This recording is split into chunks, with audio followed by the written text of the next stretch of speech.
The Jake Asman Show will begin shortly. Thanks to all these great Patreon members who help support the show. Get your super chats ready. Jake will be here in just a moment. If you love the New York Jets, this is the place to be.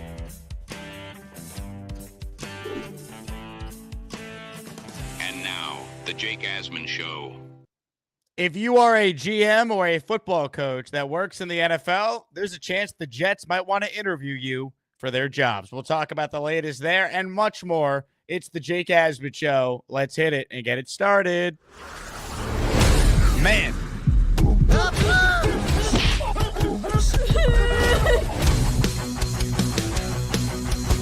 This is the same old Jets. We have Aaron freaking Rodgers. We have Garrett Wilson. We have Breece Hall. Please subscribe and hit the like button below. Super chat, baby. Cut the line. We have Sauce Gardner. We have Quinnen Williams. Now it's time to talk all things New York Jets. It's the Jake Asman Show.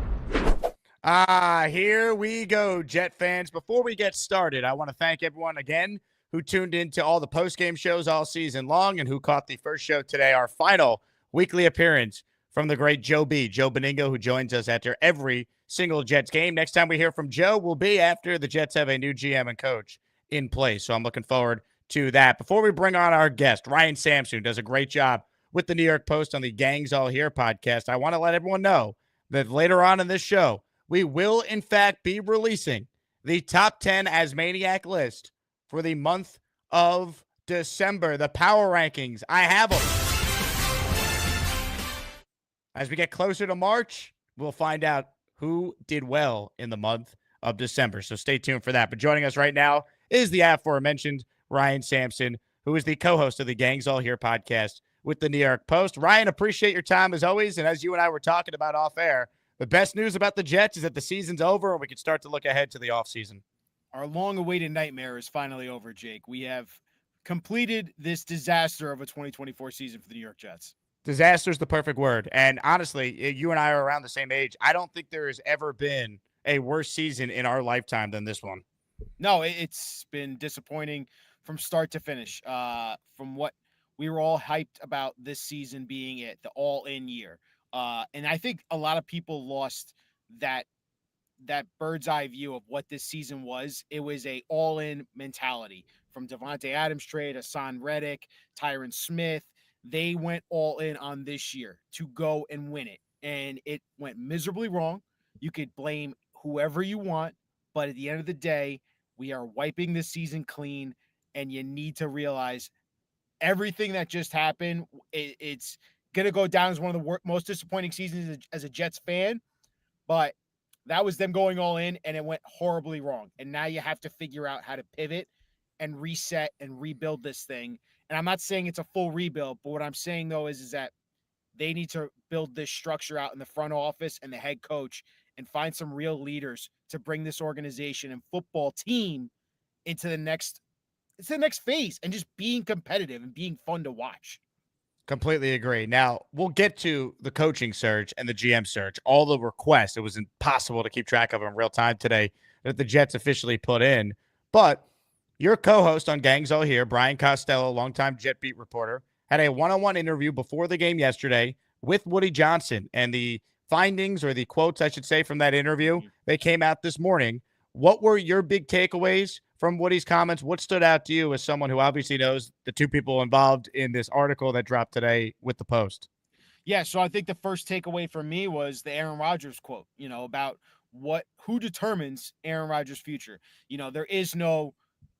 Phil Savage, right, was the interim GM at the point right now. I don't know if he's still making decisions. Jets are apparently still giving out future contracts right now, so that's interesting. But the decision-making right now is up to Woody Johnson. And Brian asked him point blank, who's making that decision on Aaron Rodgers' future with the Jets? Because everyone's been disappointed with the way Rodgers has played. I think he's been disappointed about how he's played. While it's, I think, an accomplishment for him to get through 17 games and how beat up he was, and he got his 500 touchdown passes, I think he'd be the first to admit this season has been, bad for him as well in his own personal, accord.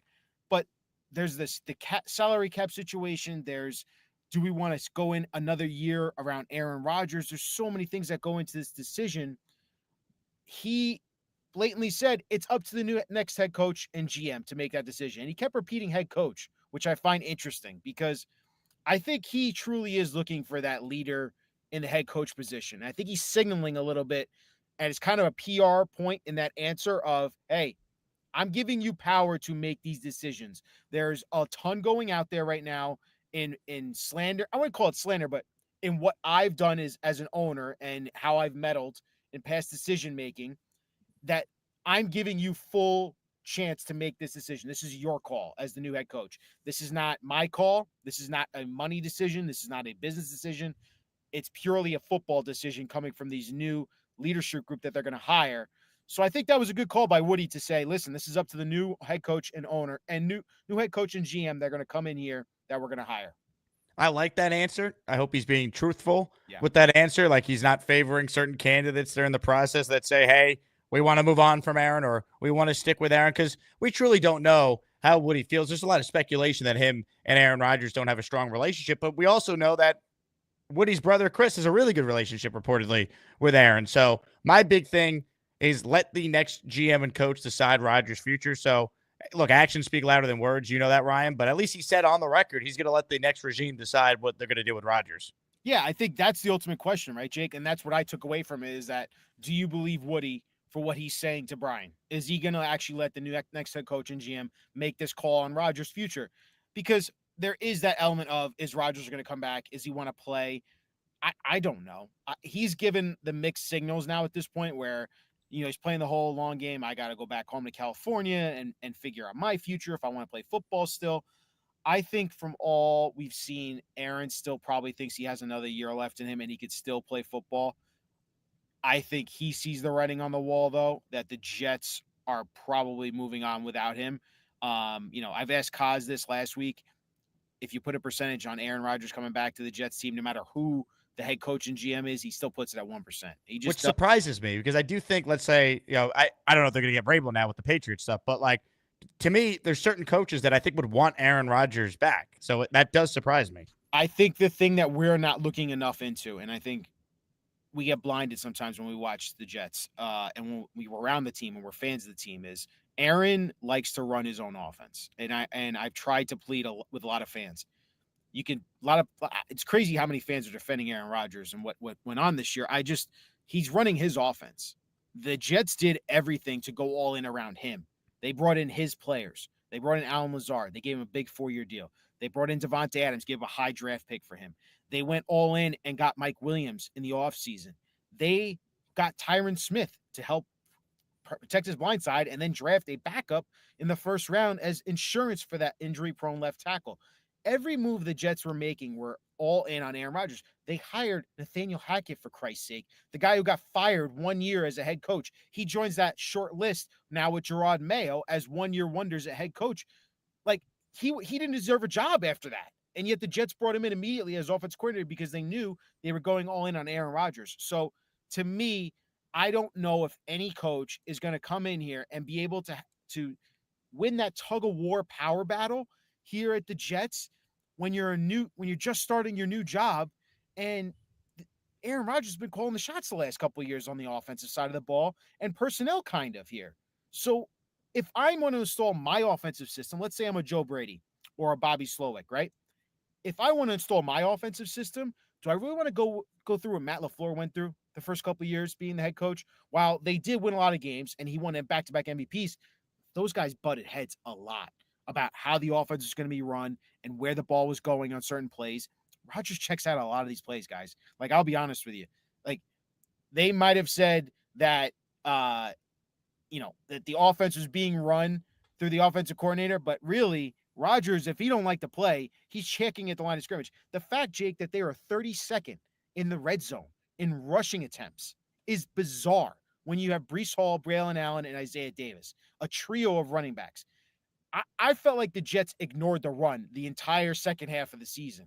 Breece Hall, while he was dealing with some kind of injury and Braylon was banged up a little bit, they ignored the run. They were And terrible running it too when they tried. So I do wonder, like, is Aaron checking out of some of this stuff, Ryan, because he knows they just can't run the ball effectively? Like, that's why, to your point though, and what Kaz has said to you guys on the podcast, if Aaron's here, it's going to require a lot of sacrifice on his end. And I think Kaz puts it at such a low percentage because he doesn't see any scenario Rodgers would be fully on board with learning a new offensive scheme at age 41. I think that's really the root of what he is saying and why he has the percentage so low. Is that fair? Yeah, that's 100% fair. And that's what I'm alluding to, is that I just don't think Rodgers will play ball. Like you heard Rex say on Countdown, he goes, it ain't going to be a country club anymore, man. It ain't going to be, whoever this new head coach is, that you're going to let Aaron run the show on the offensive side of the ball. You need total buy-in. That's part of the culture problem this Jets team has. You need total buy-in from everyone. And if your supposed leader at quarterback isn't buying in, isn't showing up to mandatory minicamp, and is just running his own, offensive system, and he's bringing in his best friends to be players, you kind of have to wonder, should I be bought into this? Because he might not be into me. Like the fact that we ignored Malachi Corley, he can't get offensive snaps. Garrett Wilson was terribly misused down the stretch here of the season. The target is such a misused stat. Like, you have to look at scenario and where Aaron was actually targeting during the game. I mean, I still have imprinted in my mind him overthrowing Garrett wide open in the end zone. Like, there are plays there to be had, and he's going to force the ball to Devontae because Devontae's going to stay here if Aaron's here. I don't know if that offense works anymore, and I'm going to be real with you. I think Aaron's a little antiquated in what he's running. I don't think it's a modern day offense right now. And I think teams know how to defend it really well. And he's only getting older. Like, I know the offensive line, people are like, hey, there's promising parts of this offensive line. You tell me, Jake, a guy who's now going to be going on 42 years old, he's not getting any younger. His arm's not going to get any stronger. He's not going to get any faster as an athlete. I understand he may be another year removed from Achilles. But if you're telling me that I'm going to go in with Aaron Rodgers, what are the positives besides the fact that it's just Aaron Rodgers running the offense again? The positives would be 28 touchdowns, 11 interceptions, almost 4,000 yards. Gave them the lead in several games this year where he was good enough if the defense didn't suck or Greg Zuerlein didn't suck. That's the counterpoint. And then it's just the alternative, what the plan is. I do agree with you, though, because I've been someone that can be convinced bring Rodgers back, but I have very clear stipulations. One, the next regime has to actually want him back. Two, Aaron's got to take a massive pay cut because you don't want $63 million of dead cap for one more year of Aaron Rodgers that you're now dealing with in 2026. That'd be ridiculous. And then my last one is something you already outlined. A real offensive scheme. If they hire a Liam Cohen, if they hire Joe Brady, if they hire whoever, and Aaron's going to get pushback on the offense, then I'm sorry. We'll see you later. We'll move on. But if he's willing to truly play ball with a new offensive coordinator, that to me would at least change the equation, because you can't tell me if Aaron plays like he did this year on last year's team, they're not in the playoffs. Like, this version of Rodgers is still good enough to be a playoff team if this team was what we thought they were. And really, if they just had a better coach. I really do think if Mike Vrabel coached the Jets this year, they could have been in the playoffs this year. I don't think it's crazy to say that. Yeah, and I think that was another thing I took out of Woody's exclusive with Kaz, is that he asked him, do you regret firing Saleh after 2 and 3 start? He goes, no, I knew that part of the organization that I wanted to make a change. It kind of confirms the reports we heard in the offseason last year where Woody wanted to get rid of Saleh before the season, and that he was already on the hot seat, and that maybe you should have brought in Mike Vrabel and gone all, when he was a free agent and he just got fired by Tennessee. You could have made the move then, but now that there's a real chance that Mike Vrabel could be the Patriots' next head coach, and you might be really regretting not pulling the trigger last year. I hear you, Jake. I do. Last year, no doubt in my mind, if we weren't robbed of only 4 plays, I think the Jets would have made the playoffs. No doubt in my mind. But this year proved this team was not good enough, in my opinion. And I seen enough from Aaron, and it's very inconsistent. And I think he did it against a lot of the bad defenses in the NFL. The Jaguars are one of the worst pass defenses in the NFL. The Dolphins were dead in the water these last couple of weeks in the season. Their team has quit on that head coach, and I still can't believe he has a job, because I don't think he commands any respect in that locker room, Mike McDaniel. But I truly believe that Rodgers did not do anything impressive to me. Those chances against the Vikings, the Bills, where he threw game-ending interceptions in the second half against the Steelers. Those are big opportunity games against the Patriots, against the Colts. He came up short in a lot of these opportunities. Granted, if they had a kicker, they would have won 3 more games. We're talking about an 8-win team, though. Maybe a 7-win team. But still, New England, he goes down the field, gives them the lead late. Jacoby Brissett goes 80 yards on them. The Colt And he game, still has they another score 20. opportunity at the end, though, to go down the field again and score. Correct me if I'm wrong. And I think the Patriots scored with like no time left in that game. Okay. I could be wrong. The Colt game, I mean, the Colt game, the defense blew it late. And then, yeah, you're right. I mean, there were a couple scenarios where they, had under a minute or no timeouts. And he really was not great in these end of game scenarios until what? I guess the Jacksonville game. The Jaguars he was on the game. money. Yeah. I mean, the Dolphins game, he came up short. The first one, don't forget. Like, he had an opportunity in that game, right? What was the first Dolphins? Oh, they were down 8. Well, no, they were up 8 and the defense blew it. And then they never got the ball in overtime. Oh, yeah, that's right. Shit. So, my point is, look, I don't want to be like a Rodgers defender because he wasn't great this year. But I just think I don't want to completely dismiss the idea of him still being the right choice if he's willing to learn a new offense and take a pay cut. Because I know how bad it could be at quarterback for this franchise. So if he's willing to do it, and then maybe they draft someone on day 2, or let's say hypothetically they have Brian Flores as head coach, Josh McCown's the offensive coordinator he takes with him from Minnesota, and they acquired J.J. McCarthy. Why can't Rodgers be the bridge for one more year? Like, I'm just throwing out a scenario like that where maybe it would make sense. And Brian Flores, I think, has a strong enough personality to be able to handle, what comes with Aaron Rodgers if he wants. Like, he didn't get along with Tua, but he probably is going to end up being right about Tua for one. And 2, I think him and Rodgers might be able to get along. So I don't know. I don't want to completely close the door on it until we find out what the next GM and coach want to do. So at the bare minimum, I am glad that Woody said what he said publicly about letting those guys decide. Do you actually believe him, though, is what I asked Frankie today. Do you actually believe that Woody Johnson will let the head coach and GM make that decision on Rodgers? I kind of do, because I think he's so embarrassed by how this year played out. I think he kind of wants to do what John Mara did on Hard Knocks last year. Like, let it known that, like, hey, I'm not involved. I'm letting my people decide. Like, so I really do think, like, at least early on, Woody's going to let this new regime who he hires have the full autonomy to make decisions. Because I think what a lot of people also leave out too, Ryan, this is the first time Woody Johnson's been involved in a GM and coach search together. It's a decade. You got to go back to 2015, the last time the Jets had at the same time GM and coach both being hired at the same time. You talk about 2019, McCagnon gets fired with Adam Gase, and then Gase is able to get Joe Douglas. Then Joe Douglas is the reason why Robert Saleh gets hired. So I really do think the reason why, as we're about to talk about this search here, they're requesting all these names and they're bringing in Tannenbaum and Spielman to help with all this, is they truly want to bring in people and then let them do their job. And then when they start losing, if they suck, then you worry about the owner meddling. But also, to be fair to Woody, like, a lot of Jet fans wanted Robert Saleh and Joe Douglas fired at the end of last year. So he should have listened to the fans last year as opposed to just firing Saleh 5 games into the season. That was the biggest mistake. No, I agree. It's tough. I mean, they don't deserve the benefit of the doubt till you see it, but you just hope that it's different.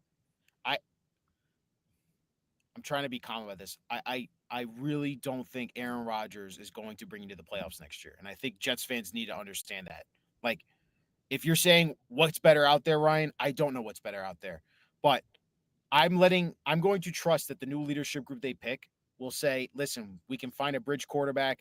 Maybe it's Kirk Cousins. Maybe it's, and mind you, that I know it's not great. It's not a great option. I'm telling you, I know the options are not great, both free agent and trade wise. Just keep Tyrod and sign Justin Fields. That's the only option I see. I think that's a great plan, to be frank. Like, Justin Fields looks like they shouldn't have gone away from him in Pittsburgh. And they're paying for that right now at Russell Wilson. Like, they look like they're going to exit in the first round of the playoffs because Russ has done nothing with this offense of last month of the season. I just, with Aaron, again, I don't know if any coach is going to win that power struggle of who's running the offense, what offense am I running, and I can't ignore the fact that Garrett Wilson is ticked off right now. He's not getting the ball in key and critical situations. Aaron treated him like a wide receiver 2/wide receiver 3. He sometimes was wide receiver 3. He would rather go to Lazard and Adams over Garrett Wilson at times during these games down the stretch. I'm telling you, I don't want to tick off our most talented wide receiver, in my opinion. While Devontae was great down the stretch and battled through injuries, that was Devontae and Rodgers simply trying to put on a show and put up those numbers. Adams getting his 100th touchdown catch, Rodgers getting his 500th touchdown pass. I think it's mediocre quarterback play, and I think it's overhyped on the bad teams that they played that he played well against. Don't forget the Vikings. He was down a ton in the second half, and they had to chuck the ball a billion times for him to try to make a comeback. They never consistently play well on offense. I don't think Rodgers is the answer next year at all. And the dead cap hit is the real thing I'm worried about in 2026. I don't think any GM wants to carry that $60+ million cap hit. He'd have to take a huge pay cut. There's no way he's back on his current deal. Can you actually take a pay cut, Jake? Because I asked Kaz this. The contract is a tough thing to work around. It's a prorated signing bonus, or roster bonus, I should say. It's going to get prorated no matter what. If he's on the team week 1, you're basically ripping up his current contract. Exactly. And it still gets prorated down the road. So you could push down to 2027, 2028, but that number only goes up every single year. What GM is going to want to carry that? Any future See, GM? I was not aware of that. Like my understanding was if he took a pay cut like he talked about, it would lower the dead cap hit for 2026. It would, but it pushes it down further into 2027, no matter what. But it's a lower number total if he takes less money, is what I'm saying. Like he's doing a $35 million roster bonus. If he says, hey, instead of $35 million, I'll take it for 20, takes a $15 million pay cut. What instead of $63 million in 2026, what would that then do for a salary cap hit? It would lower that in 2026, but then it would still push off 2027. It's still a proration. Like from what I but at that point, if it's like a minimum amount with the cap going up every year, you could deal like the Jets are going to have dead cap like for Carl Lawson to count against them in 2025. So it's like, Thanks, but that's what I'm saying. Like you could deal with that. That to me is not a big deal. The sticking point for me is if for 1 year of Aaron Rodgers to be the bridge in 2025, but is he you're winning stuck you with a Super Bowl $63 next million. year? Is he bringing you to the playoffs next year? He might. I mean, with better coaching, he might. I don't think it's out of the question. I'm telling you, I just don't think he's a playoff quarterback next year. He hasn't proven to be a playoff quarterback in a couple of years, mind you. If I'm being real, he has dealt with injuries all the last 3 years. True. Right? Last year in the Green Bay, he broke his thumb, and they were not well, and he choked down the stretch. I think it was week 17 week 18 against the Lions. That 20 when they still had a chance to somewhat make the playoffs, right? Yeah, I mean, he also had a broken thumb on his throwing hand. 100%, but that was part of the thing. Like you choked at the last game of the season, right? You get hurt, unfortunately, in 4 plays into the 2023, 2024. You were up and down, and you dealt with injuries all year long. Like, and it took Devontae Adams to come in here to quote unquote get this offense going. Like, well, that's why I really think it comes down to the offensive scheme. Because if he's not willing to run a modern offense, then there's no point. But I don't think it's as cut and dry as some. That's my thought on Rodgers. But you're 100% right. All your points are fair. Besides Kirk Cousins, at that point, shoot me in the face if they replace Aaron Rodgers coming off the Achilles with a guy who sucked even more than Rodgers coming off the same injury. No, thank you. Some super chats here.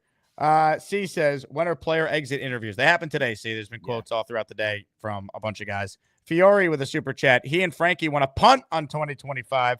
14 years isn't enough. They blame Rodgers more than anything else. Wild takes. Now, let's not lump Ryan with Frankie Tank. Ryan's not saying that. Tank, and I said this the truth. I think you can win a bunch of games, and I'm telling you, I just don't think Aaron Rodgers is the answer there. I think if you truly go get a Justin Fields with a Tyrod Taylor, I really like the Jets' chances to win a bunch of games with a good head coach that you're talking about, whether it's a Flores. If heaven to God, Vrabel somehow chooses the Jets, I think this could be a playoff team, one of those bridge quarterbacks, because you're talking about a quarterback that can move, it's mobile, you can run the ball with them, and they could get the ball to Garrett Wilson. That's what you want. So, I don't know. I just don't think Rodgers is the answer. Tell me I'm crazy, that's fine, but I see when I see it on the film, I'm not impressed with Rodgers. You're definitely not crazy for feeling that way. So don't let the chat bully you, Ryan. Charles Gorman checks in. Personally, my first choice is Flores because of how he got screwed over in Miami. However, I wouldn't mind Vrabel at all. I mean, Vrabel is my number one. I just feel like the odds of getting him after yesterday go down. I don't think it's improbable. They're still going to talk to Ben Johnson up in New England, who I hope if he goes there is Adam Gase 2.0. And then the Jets could get a pissed off Mike Vrabel who wants to stick it to the team that didn't give him the job twice. So that's my dream scenario, Ryan. But your thoughts on where we stand with Vrabel, given the news yesterday of what happened with Gerard Mayo? I mean, it sucks, dude. Like I really was hoping that the Patriots would hold on to Mayo for another year. Vrabel's always been my number one. As soon as we fired Robert Saleh, I'm like, Vrabel's the guy, man. Like he's a leader. He's a leader of men. And I was even more impressed with Zach's piece on him when he followed him around in Nashville. I think he wants to win no matter what. He kind of reminds me, I know this is crazy because he's never won a Super Bowl as a coach, but he reminds me of like this Bill Parcells mentality where if I don't have the answers, I'm going to tell you my opinion, but I'm also going to listen to the guys in the room and get their opinions, and we're going to weigh it out and figure out which is the best course of action to go forward. I like Vrabel a lot because he knows who a good offensive coordinator is. Like, he hired LaFleur before LaFleur became a head coach, who I think is outstanding and is a top 5, top 10 head coach in the NFL. He hired Arthur Smith, who was highly coveted even by the Jets when they were searching for their previous head coach with Saleh and him. He was and in the again running today, there. another request. And again today, right? So and Smith went to Atlanta. It didn't work out there. He went 3 straight 7-10 seasons, right, with Atlanta. So he's a guy who knows how to run the ball. He's an offensive, he's very meticulous and detailed in what he's gonna look for on the offensive side of the ball, and he demands accountability from everything I've heard. Arthur Smith does demand accountability from his team and his players, and they respect him for that. I think Vrabel is so good, and it's going to be a total bummer if the Patriots really do hire Mike Vrabel. I do want to ask you, but the Patriots asked for Ben Johnson's permission to interview with them. Could you see the possibility of Ben Johnson taking that job with Drake May and $130 million to spend on the cap and the number 4 pick, right? Number 4th pick? I can, because I'll tell you why. Drake May, if he feels strong about him. 2, maybe he wants to not go up against the Lions every year, twice a year in the same division. And 3, the other option for him with a quarterback in place is Trevor Lawrence in Jacksonville, but they're keeping their awful GM. That could probably scare Ben Johnson away. So I could see him ending up there.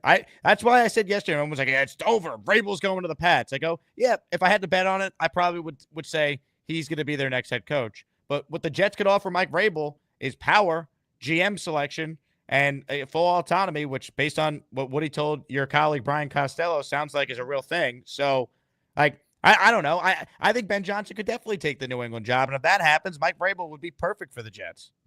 I agree, man. He'd build the culture. He'd build the culture that we've all been demanding, and he'd build accountability around these players. And I truly think he would try to get the ball in Breece's hands and Garrett's hands. Those, I can't emphasize enough on the offensive side of the ball. And I think he could bring a guy like Sauce Gardner back to all pro level, like coach him up, get him back in the mentality of like, dude, you're a hell of a freaking football player. We're going to put you in the right position. We're going to make sure you're going to make plays in this defense and you're going to eat. There's talent on this roster. That's why it's not a rebuild. I'm saying you find the right coaching staff and leadership and you surround them with a couple more pieces. You can win. You can find a winner here. I'm not talking about Super Bowl next year. I'm talking about try to compete for the playoffs. Be like the Bills before they drafted Josh Allen. Get into the playoffs, then go find your quarterback that next draft, and then let's eat. Go be a successful franchise. Go be a real football organization. Vrabel is the guy. Or in the case of Vrabel, let's chop. Would you cut your dick off for a Super Bowl? Oh, been married 20 years.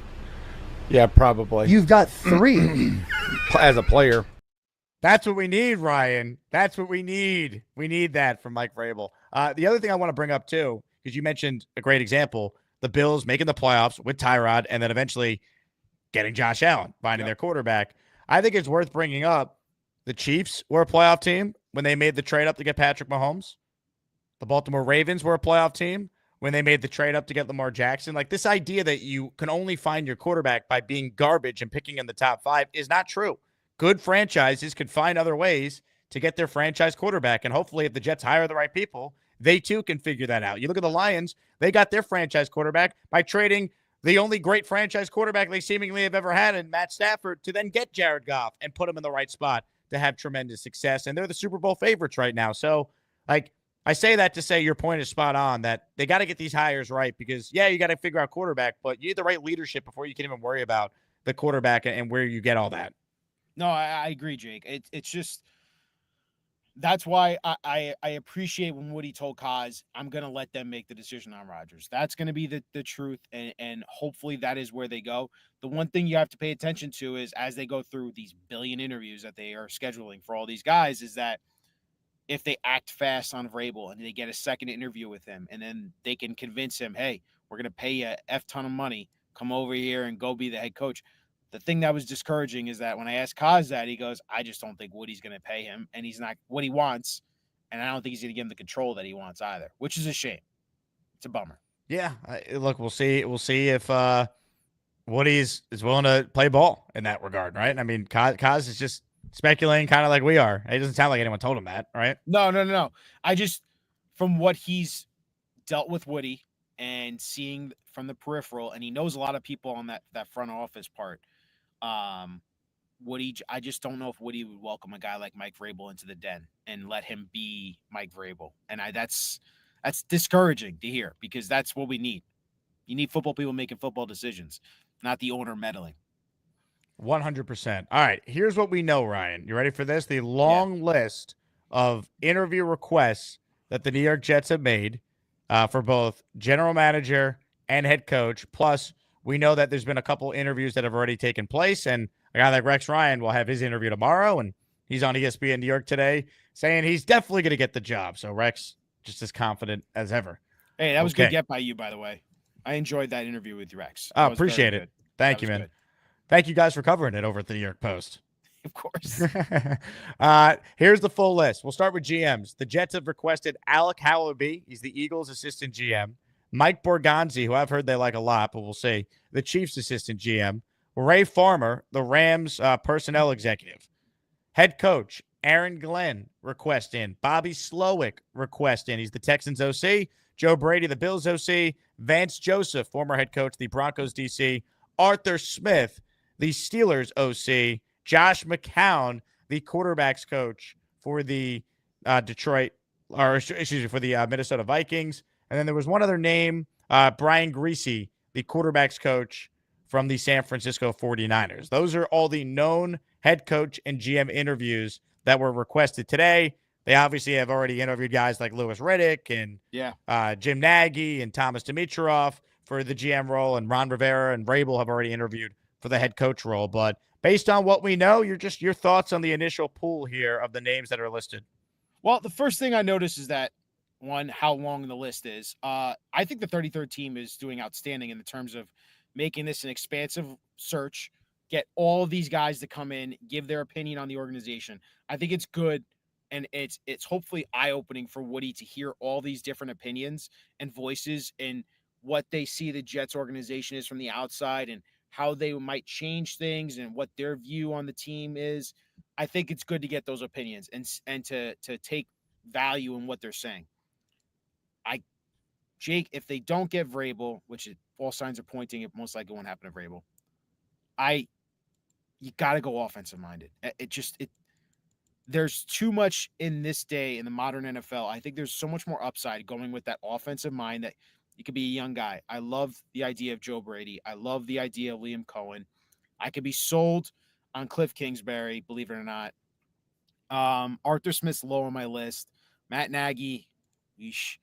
But if you go, even Todd Monken, I'd be more excited about than those other two guys. But I just want an offensive mind. I want someone to come in here and modernize our offense and put our players in good positions. We have seen such a stagnant offense for years and years and years with this Jets franchise. When have you ever seen this Jets team have a modern offense and a high-powered offense lead them to victory?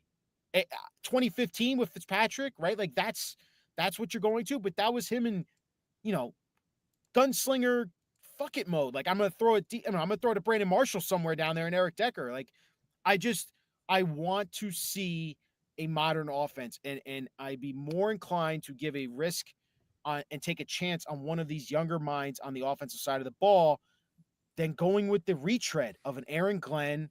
I think Brian Flores, if you're signing me up for Josh McCown and trading for JJ McCarthy, sign me up for that right now. But I don't know if that's guaranteed. I just don't know if that's the right move to go for Aaron Glenn again. It's the same move the Jets have done. You know what I mean, Jake? I like Aaron Glenn as a candidate a lot. I just don't like him for the Jets. I can't do it. It's too big of a risk. If we're going to do the first time thing, I'm with you. I'll take it. I don't want any first timer. Like I want a guy with experience. But if I have to go with a first timer, give me Liam Cohen or Joe Brady, who they've requested. I really don't want. I know I want experience, but I don't want Arthur Smith or Matt Nagy. That feels like Gase again. Maybe not fair to them. Nagy's resume is really not as bad as it feels like the perception of him is, but still, if it's not Brian Flores, if it's not, John Gruden, if it's not Pete Carroll, if it's not obviously Vrabel, everyone knows he's my number one choice. I don't want the first time defensive minded head coach. I'll take my chance on the offensive guy. Yeah, there's more upside for the offensive guy. Like, call me crazy, there is. Just because if you find that next Sean McVay or even look at Kevin O'Connell, you find that, or even, I won't give much credit to Zach Taylor because I think Joe Burrow is all world, and so is Jamar Chase and T. Higgins, obviously. But, you find that next young offensive mind that could take you to that next step. Hell yes. The upside way outweighs the downside of hiring another retread, first-time defensive coordinator who I need to know who Aaron Glenn's bringing as offensive coordinator. Like, that's the thing I would question, because there's a lot of legs. Like, Aaron Glenn is a likely candidate for the Jets. It's like, who are you bringing on for your offensive staff?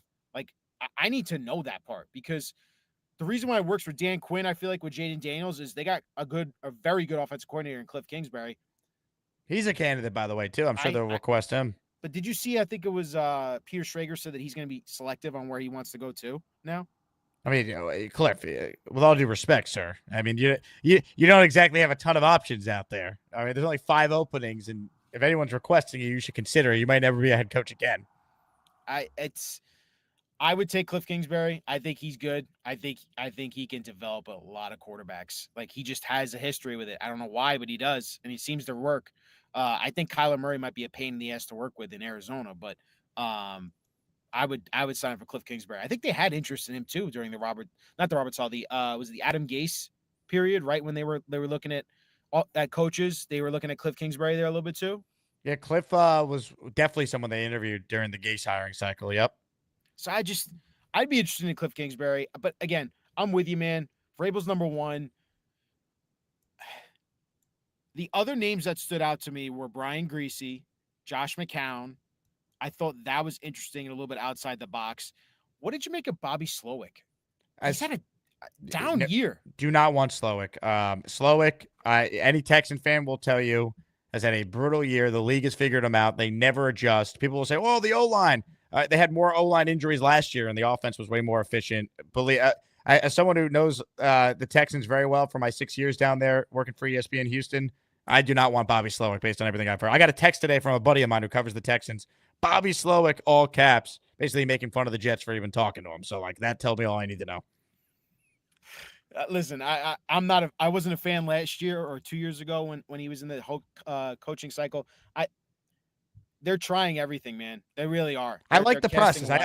I agree with you. I talk to as many people as possible. I just do not want Bobby Slowick as the head coach. No, I agree. I think I'm on the same board with you, and I think we're aligned with how we're thinking this Jets team should hire the next head coach. What's interesting is you start comparing it to the other openings, right, Jake? Like, look at the other openings in the NFL. How do the Jets stack up on those other openings? The Jaguars decided to keep their lame dunk GM in Trent Baalke. I don't think anyone wants to work with him. So that's not going to be a desired job, even though it's Trevor Lawrence. You look at the Bears, they got Caleb Williams. Ryan Poles stays in place. The Bears are rumored to be kind of like the Jets, where they don't spend the top dollar for the head coach. So you'd be interested to see if they actually pay up for some of these coaching candidates. It's the Patriots.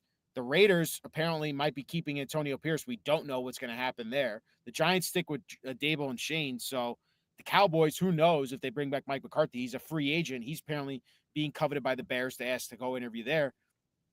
Where do you stack this Jets job compared to the other ones, man?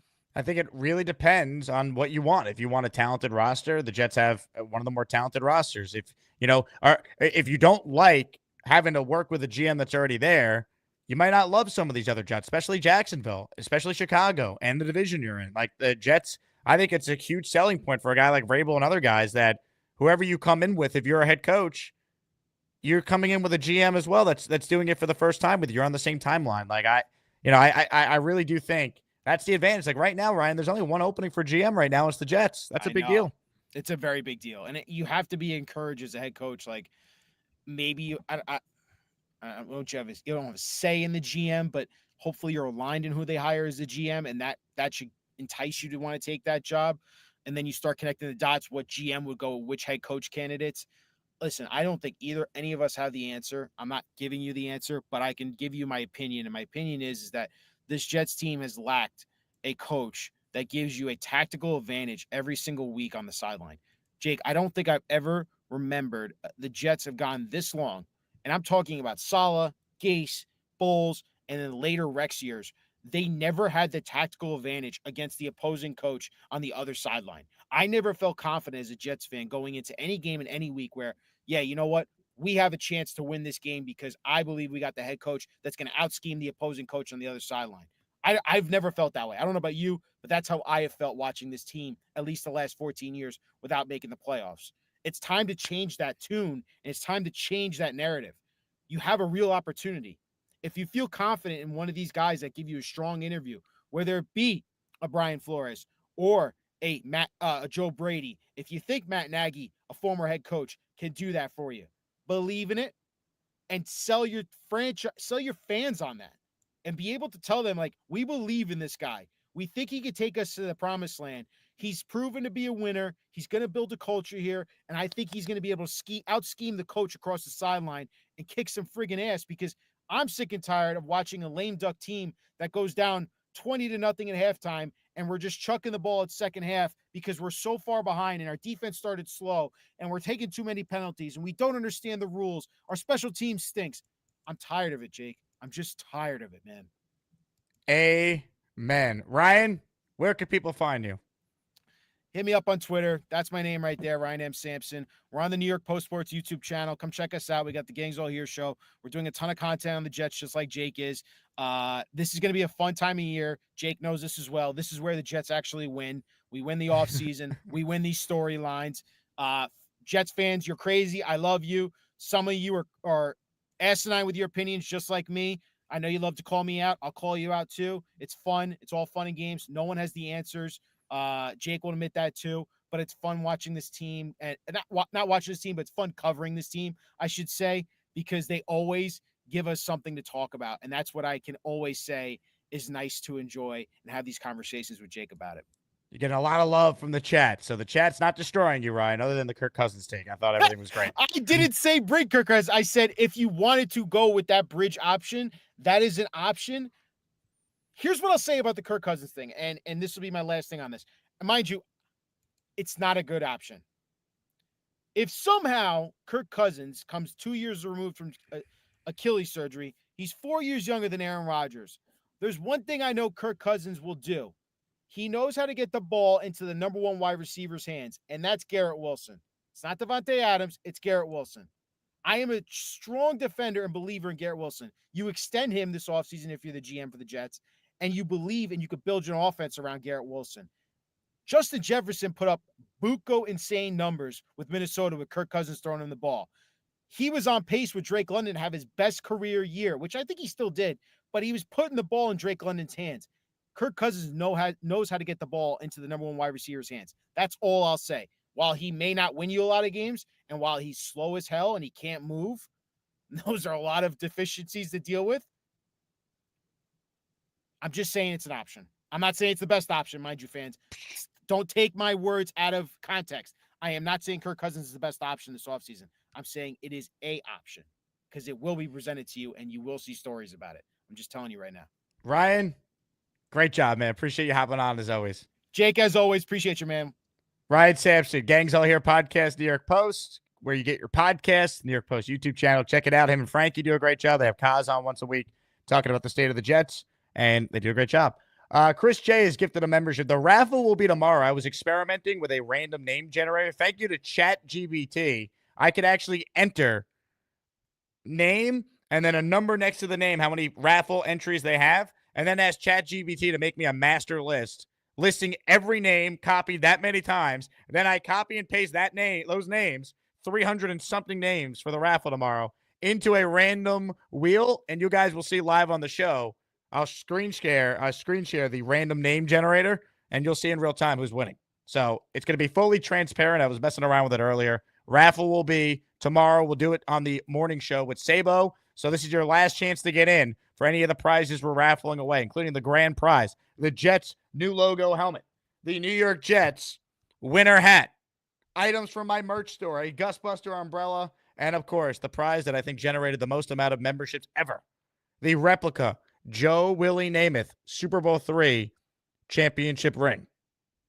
That is all on the line tomorrow at 10 a.m. with Robbie Sabo. In fact, I'm wearing the Broadway Joe t-shirt in honor of our Super Bowl III ring. Oh, also have the Rodgers jersey that we're giving away as well, the throwback. So a lot of items tomorrow.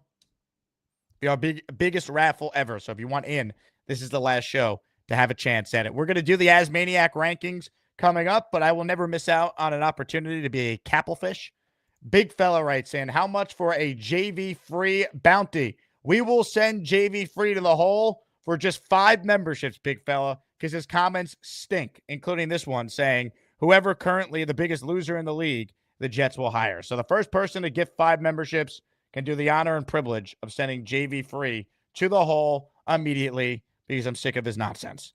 Anyhow, before we get to the Asmaniac Power Rankings, let's pause quickly for today's sponsor, Mando. Here we go. Introducing Lumi for men, and we named him Mando. The whole body deodorant that's clinically proven to block odor all day and controls odor for 72 hours on pits, feet, privates, between your butt cheeks. So here's the odor controlling math. 12 hours after a shower with soap, the average armpit and nether region had an odor score of 8 and 5 out of 10. 12 hours after a shower with soap and applying Mando, those odor scores were 0. How do you like them apples? Don't stink like the Jets. That's my selling point for Mando. All right? If you use Mando deodorant, you won't stink like our football team we support. That's simple. All right? If Woody Johnson starts using Mando deodorant, he will get these hires right. All right? Now, that is something you're just going to have to trust me on. All right? If Woody starts using Mando deodorant, the Jets will get these hires right.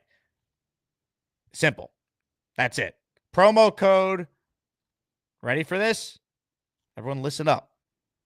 If you go to shopmando.com and at checkout, you use the promo code that I have listed in the description box, Asman, you'll save $5 off your starter pack. That's over 40% off. Shopmando.com. Starter pack. You got the stick deodorant, got the spray, you got the acidified body wash. It's all here. Shout out to Mando for being a part of our show. And once again, promo code Asman at Shop Mando and get yourself some deodorant so you won't stink like our football team does. Thank you to Mando for being a part of our show. Ladies and gentlemen, it's time for something that many have been waiting for. It is time for our monthly rankings of Asmaniacs.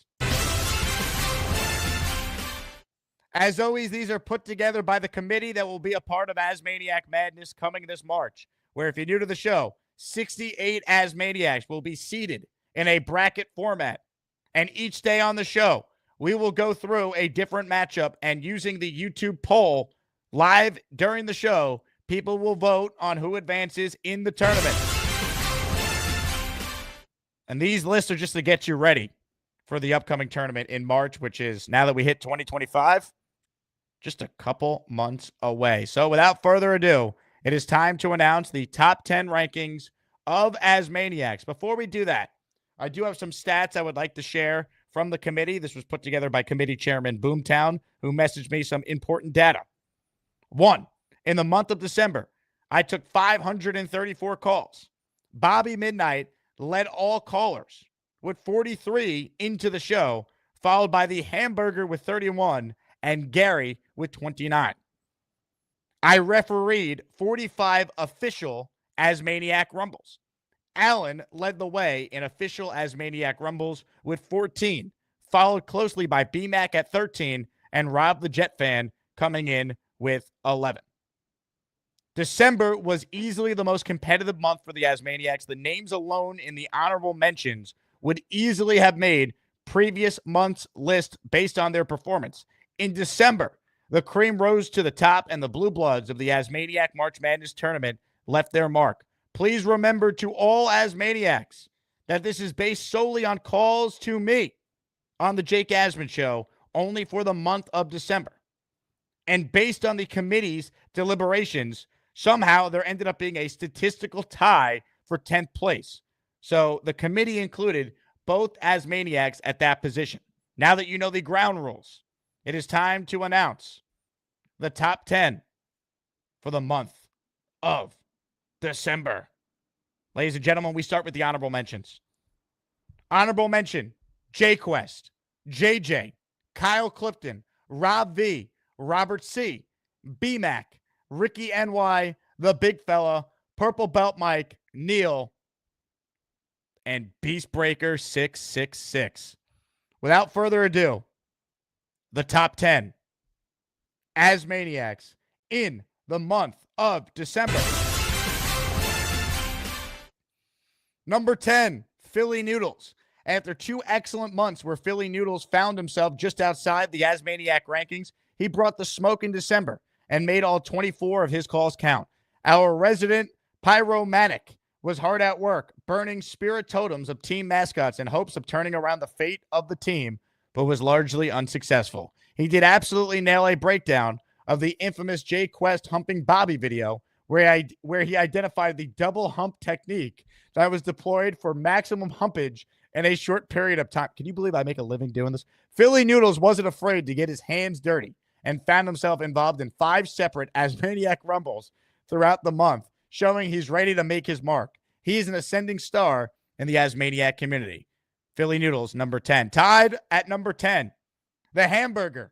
With 31 calls into the show through the month of December, the Hamburger laid out strong takes, got dusted up in 3 separate Asmaniac Rumbles, including his first official one on the show. He proved why he's a force in the Asmaniac community. After seeing a very condescending call where Bobby gave a strong backhanded compliment to the Hamburger, he opted to take the high road and congratulate him back for taking the number 1 spot in November. After a failed attempt in November to put on a mini concert for the Asmaniacs, he came back full force and belted out a kick-ass version of Pearl Jam song Capella and delivered Pearl Jam song a cappella and delivered an awesome custom poem of The Night Before Christmas. The range of talent he managed to show off makes him a true force to deal with in March. Hamburger at number 10, tied with Philly Noodles. Number 9, Alan Avital, the villain of all villains. Alan found himself at the center of a shocking 14 official Asmaniac Rumbles and managed to come out relatively unscathed. After calling out some questionable relationship cheating issues for one Asmaniac, he turned his anger and focus towards B-Mac for the rest of the month. The B-Mac brawls were top-notch, and he even earned a borderline death threat from his opponent, saying he'd be willing to put Alan into a coma and was willing to take on all consequences in doing so. One would have thought this would have been the most extreme threat made against him, but he actually had a weapon brandished against him after pushing Asmaniac legend V-Man over the edge. Love him or hate him, it was a December to remember for the Detroit Lions superfan, Alan Avital. Number 8, Jay Graves. Always an incredible caller, Jay Graves absolutely crushed in the month of December with 7 calls into the show, representing nearly 60% of all calls from 4%ers. Throughout the month, the chat learned that she had an excellent arm when throwing tomatoes at a new phenomena in the Jake Asman Show chat towards infamous callers. In a wild incident, she went up and in on the legendary Neil, from which he didn't return for over a week so he could lick his wounds from the tongue lashing he received. When Neil exited, some were disappointed, some were happy, but one thing became clear: do not cross the pit bull that is Jay Graves. Number 7, Gary. It seemed every call in December devolved into endless debate on the merits or benefits of butter and led many Asmaniac Rumbles featuring Gary. Gary had incredible awareness, as he likely suspected he was slipping out of the top 10 for the month of December. So in an expert veteran move, he brought out his nanny, Morgan, who is an incredible hit with the Asmaniacs. Jake asked some hard-hitting questions, but Morgan towed the line and was very political with her answers, with her employer looking disappointingly to many Asmaniacs. Great news was delivered when Gary confirmed to the chat that he doesn't need to wear a diaper to deal with greasy, buttery bowel movements. Number 6, V-Man. Coming off a strong November where he placed number 2, V-Man put in another solid month filled with Puerto Rican hot takes, getting caught sleeping, and this month's tossing out a casual death threat to a longtime villain of the show. After some incessant rambling and trash talking from Alan, V-Man couldn't take it any longer and slowly walked down his hallway and retrieved a gun he received as a graduation gift. No threats were uttered, but the message was received. This likely has to do with his motto at his security job, which he says he is to not get involved. Rather, he is only supposed to detect, deter, and report. In December, V-Man showed off some killer sideburns and said, "It's groovy, baby," drawing instant comparison, making him the Puerto Rican Austin Powers. It also came out that V-Man admitted that he hasn't been sober since the Cubs won the World Series in 2016. Some may have found that shocking. For others, not so much. Ladies and gentlemen, we have reached the top 5. Number 5, Bobby Midnight. The saying absolute power corrupts absolutely couldn't have rang more true for Bobby, who found himself at the top of last month's power rankings. With 43 calls to the show, there were some incredible positive moments Bobby gave the Asmaniacs in December, including singing Frosty the Snowman, Santa is Coming to Town, and a custom-written song of 12 Days of Christmas. In a shocking turn of events, however, Bobby slipped into what can only be described as the dark side. Bobby Extortion Midnight called in twice, demanding financial compensation for videos he was featured in and wouldn't take no for an answer. Then, in another shocking turn, Bobby ended up running his own show concurrent to when the Jake Asman Show was live. He was caught in 4K uttering one of the most unbelievable comments ever aired when he said, "Shut up, Dave. I can't stand Santa Claus. Shut the fuck up, Santa Claus." It was truly heartbreaking for Jake in the live chat to see this new aggressive behavior, with the majority saying they miss the happy, jovial, and lovable man Bobby used to be. If that wasn't enough, on a day where B-Mac's funeral on the show hung in the balance of a poll asking if he should be banned forever, Bobby called in and flatly stated that he voted yes to banish the longtime caller. All was not lost, though, as what can only be described as a Christmas miracle, it appears Bobby made up with his mortal enemy South Ass and even welcomed him to join his next show. Will Bobby be able to bounce back and reclaim the top spot next month? Stay tuned. Ladies and gentlemen, we have reached the top 4. Number 4, David Santa Taddeo. David T. had one hell of a month in the Asmaniac community. The man has eagle-eye precision.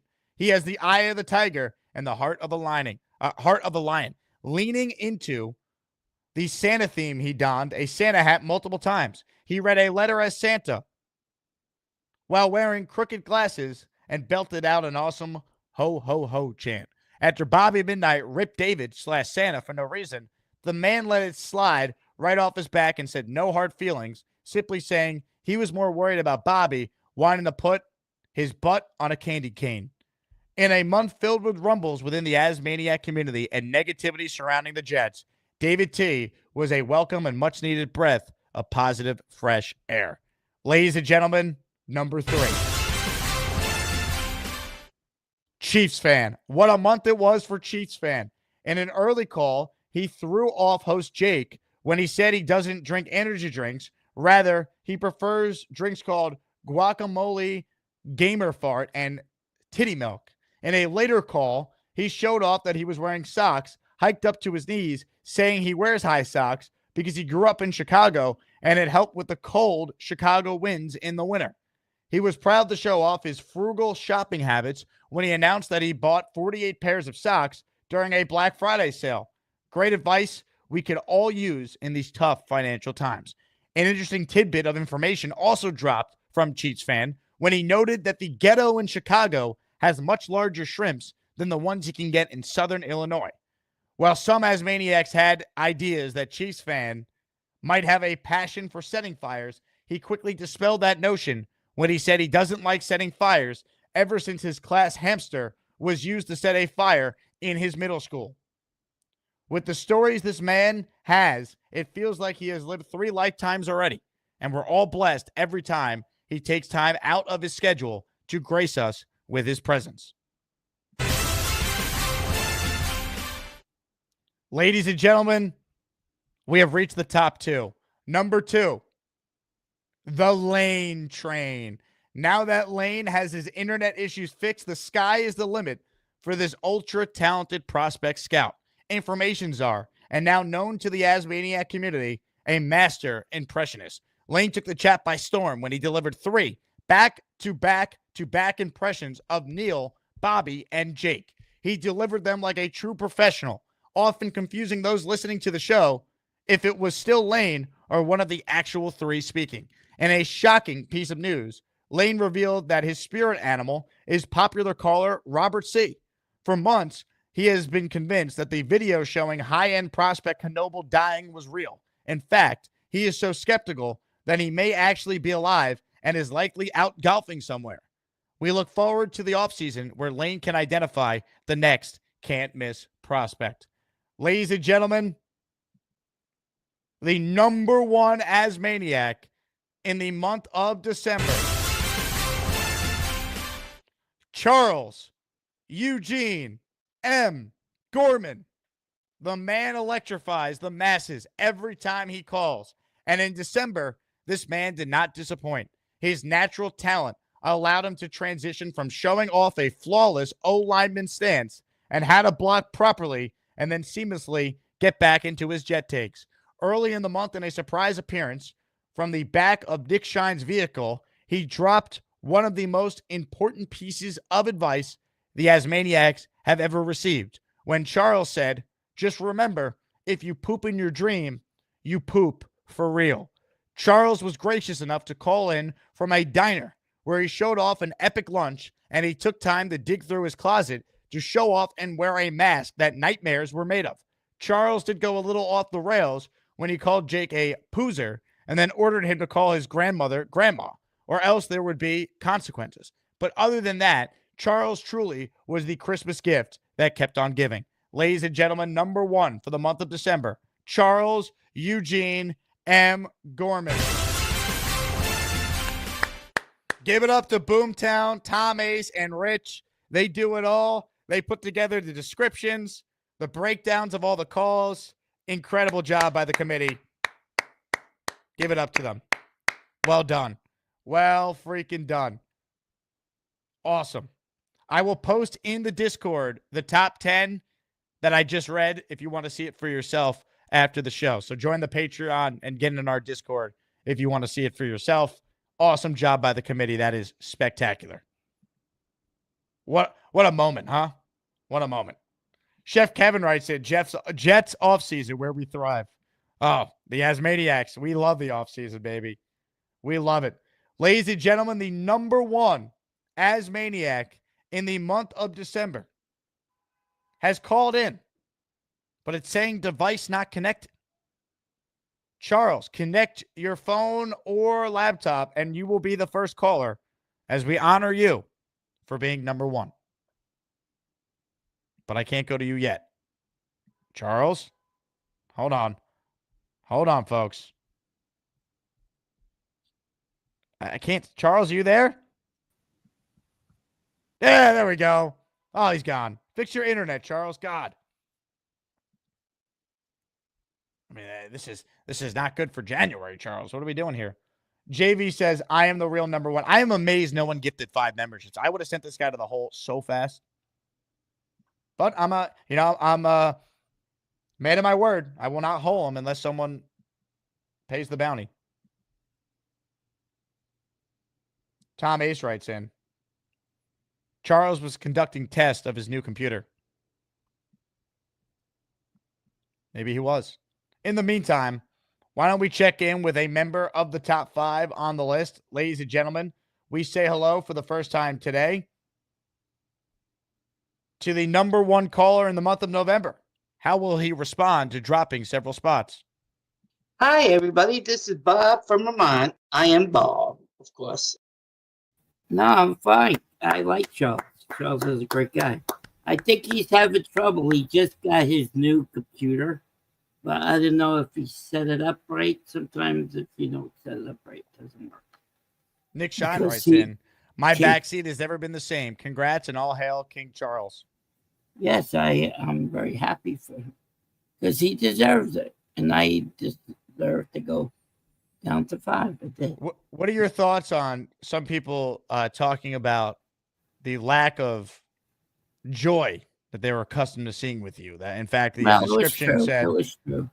majority true. saying they miss the, quote, happy, jovial, and lovable man that you used to be. It Are we gonna was see- very true. I agree with that. Yes, I do. So we'll see some promise to joy do this you- month? What? We're going to see some joy this month? Oh, yeah. No, I'm doing it right now for you. Remember what you asked me to do? I will do it for you. All right. You have the so for those who missed the first show, Bobby Midnight announced that he has applied for a job at Burger King, and to honor, we are going to have Bobby sing the BK song on the air whenever you're ready, Bob. Yeah, put me full screen. I got it. You ready, guys? I'm ready. Can you hear that? No, you can't hear it. No, go. Let it rip, baby. Also, the weather special artist, don't forget us. Do your way. Have it your way. Have it your way at Burger King. She sings too fast. Bob, I'm going to come back to you. You got we'll give you a better chance to rehearse, practice. We don't have to do this today. All right, we need you at your best. And I think we have a chance to get that. But just not today. Ladies and gentlemen, Charles Eugene M. Gorman is on the line. But there's nobody there. Charles writing to me in the private chat. Be right back. Going to have dinner. Charles, you being number 1 in the rankings is more important than your dinner. Charles. Charles. I hear someone walking. Charles. Chuck.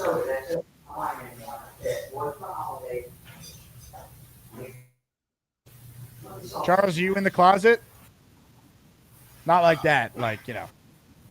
Are you out of the closet? Man. Charles. Now we'll come back with Chuck. I sent him. I gave him a heads up too. I go, you're gonna want to be watching live.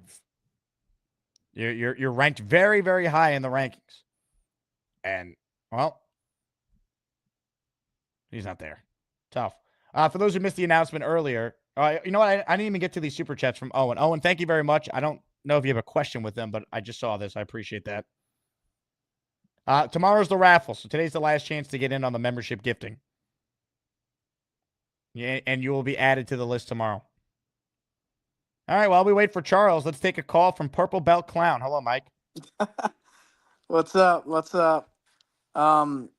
Real quick, do I have any raffles this month? I think I do, right? I could check for you. You did get. I think you gifted at least 5 memberships. All right, put them all to Connor Long if I win anything. All right, remind me tomorrow. Okay. But yeah, no more clowning around. Flores is number 2 option if we don't get Vrabel. But I have a strong feeling that Ben Johnson is going to go to New England because Drake May seems to be the real deal. So I think that we'll get Vrabel, or someone else will get Vrabel, but I don't really think he's going to New England because I think Ben Johnson's going to New England. Yeah, I mean, I'll continue to say I don't think it's a lock that Vrabel's just definitely going there, and we'll see. But I do love the idea if we trade for J.J. McCarthy and then have Aaron stay 1 year. That was my suggestion earlier. I don't know how realistic that is. I don't know what it would cost to get McCarthy, but it's an idea. If they said we want your 7th overall pick, would you do it? Is that it? It's just the 7th for McCarthy. That's straight it. up? Straight up. Yeah, if the GM of the Jets had a lot of conviction in J.J. McCarthy, thinks he'd be worth the 7th pick, I'm in. Because think about it. I think if he'd so be the too. top quarterback this year, he'd be worth a top 10 pick. So I'm in. I think the same thing. And Olu, if you redid it, he would go in the top 5 along with Joe Alt because of it'd probably go the 3 quarterbacks and then the 2 linemen, or maybe Malik Neighbors in there somewhat. But Olu was a really good pick. He'd be the best tackle in this draft for sure. So what if we give up our first round pick for JJ McCarthy if he's our future?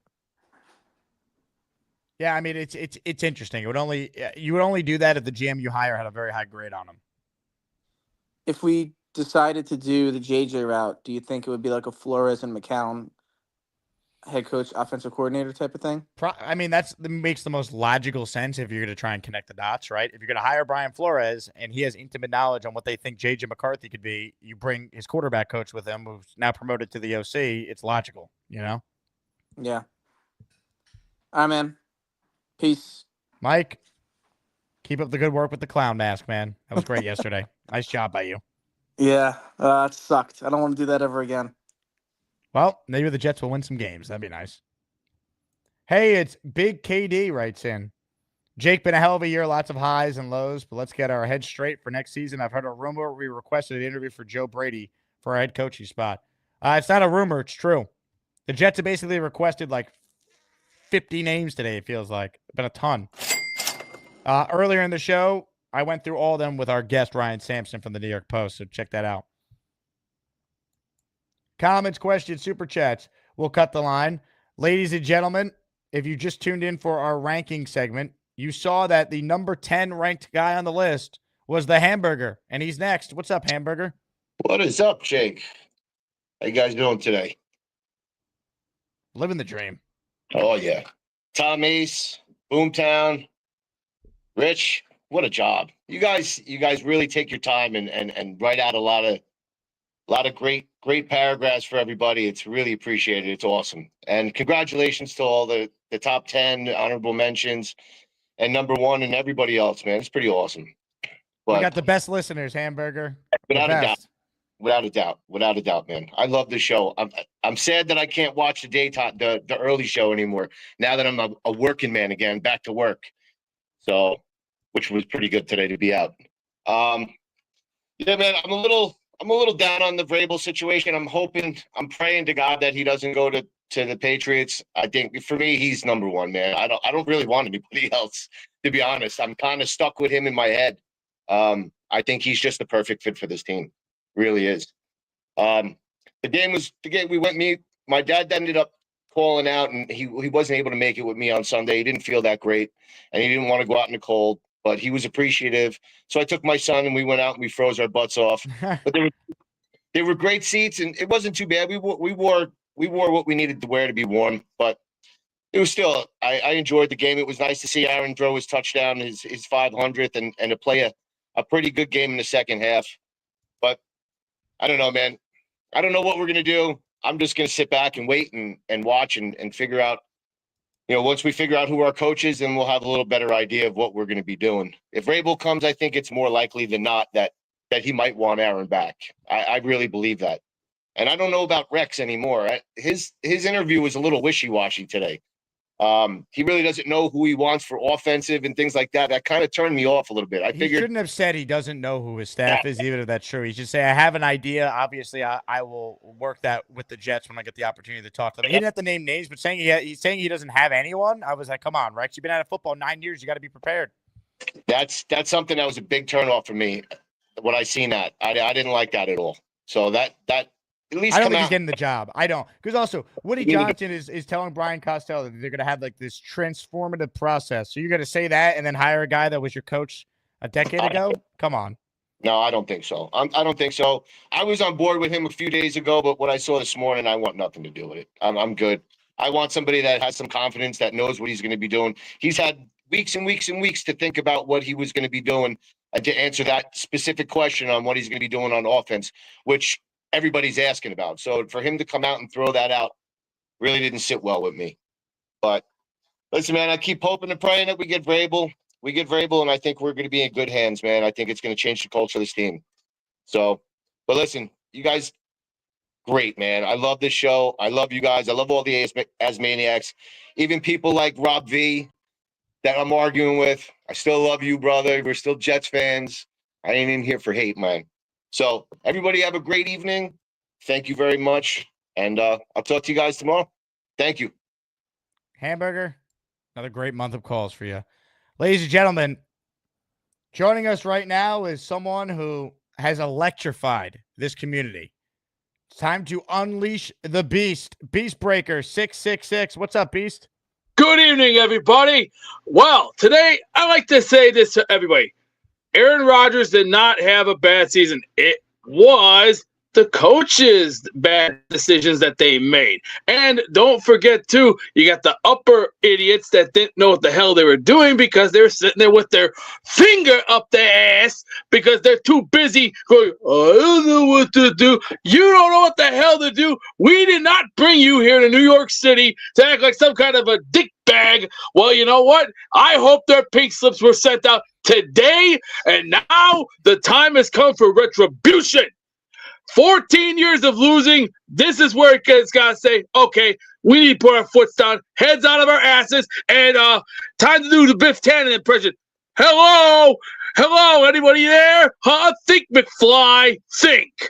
You don't remember that, do you? Beast, let's get to some news here. So you wrote in the private chat I just saw, where did you rank? You were an honorable mention for the month of December, your first month calling the show. Your thoughts? Well, hey, I'd say, hey. Plus, I'm a busy man. You know, when you're going global and you're doing things your own, doing things on your own. Hey, that's the way the world works. Everything has a who, what, where, when, why, and how. But let's get back to football. I do want to say one thing about Aaron Rodgers. Great guy. Can't take nothing away from him. He did a great job. But unfortunately, it's Jeff Ulbricht's fault for not doing his part like everybody else. I say let's see where we go with coaches right now. Mike Vrabel, let's bring him in. I don't see the Patriots getting him because number one, they're too cheap. They don't have this. They talk. They don't have Beast Breaker money, right? They don't got the balls. They're a few dollars short of a Happy Meal.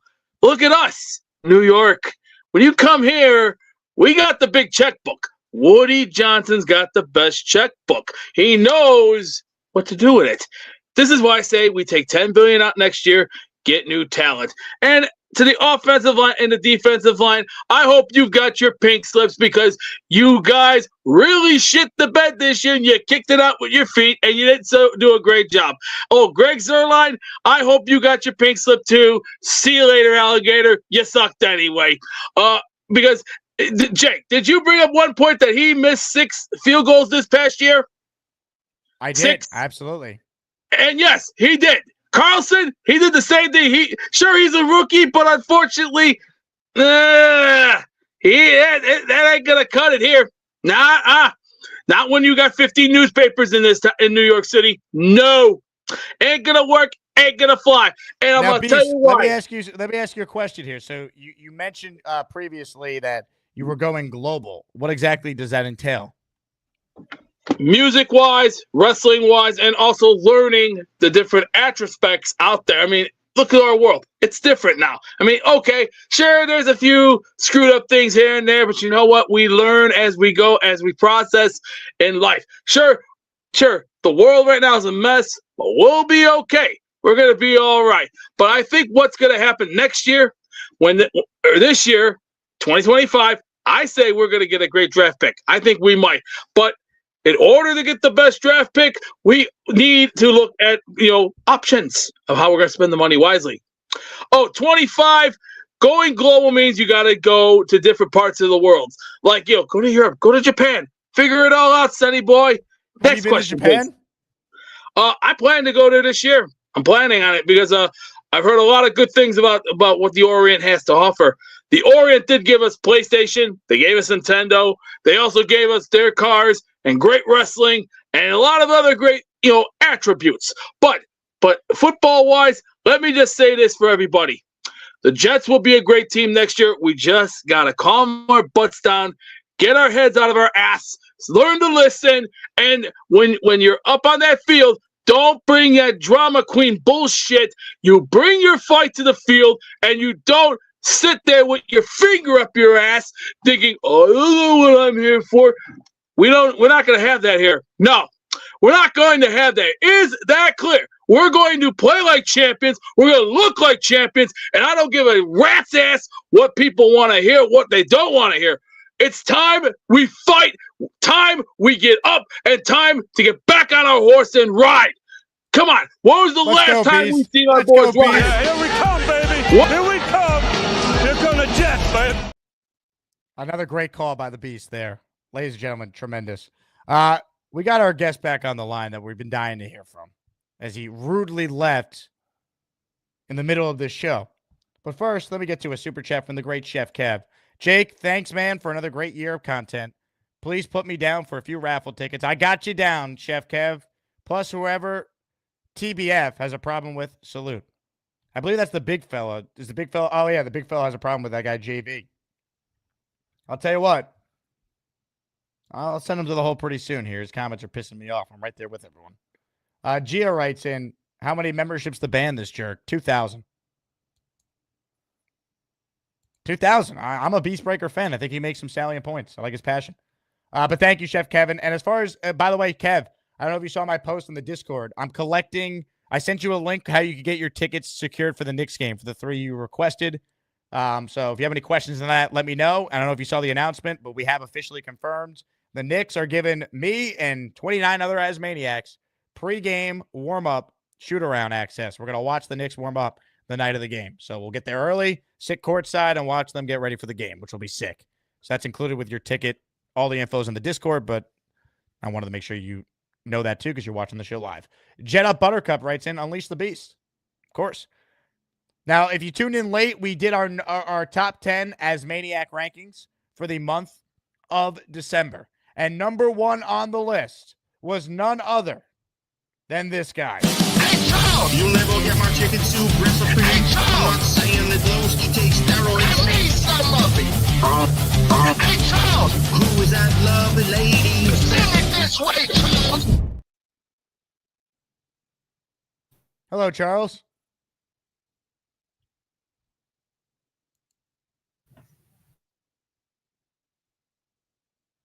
Charles Gorman. I hear you, man. What's wrong with your internet? I think it's my browser. Stop watching so much porn. I don't think. How about calling from your cell phone, Charles?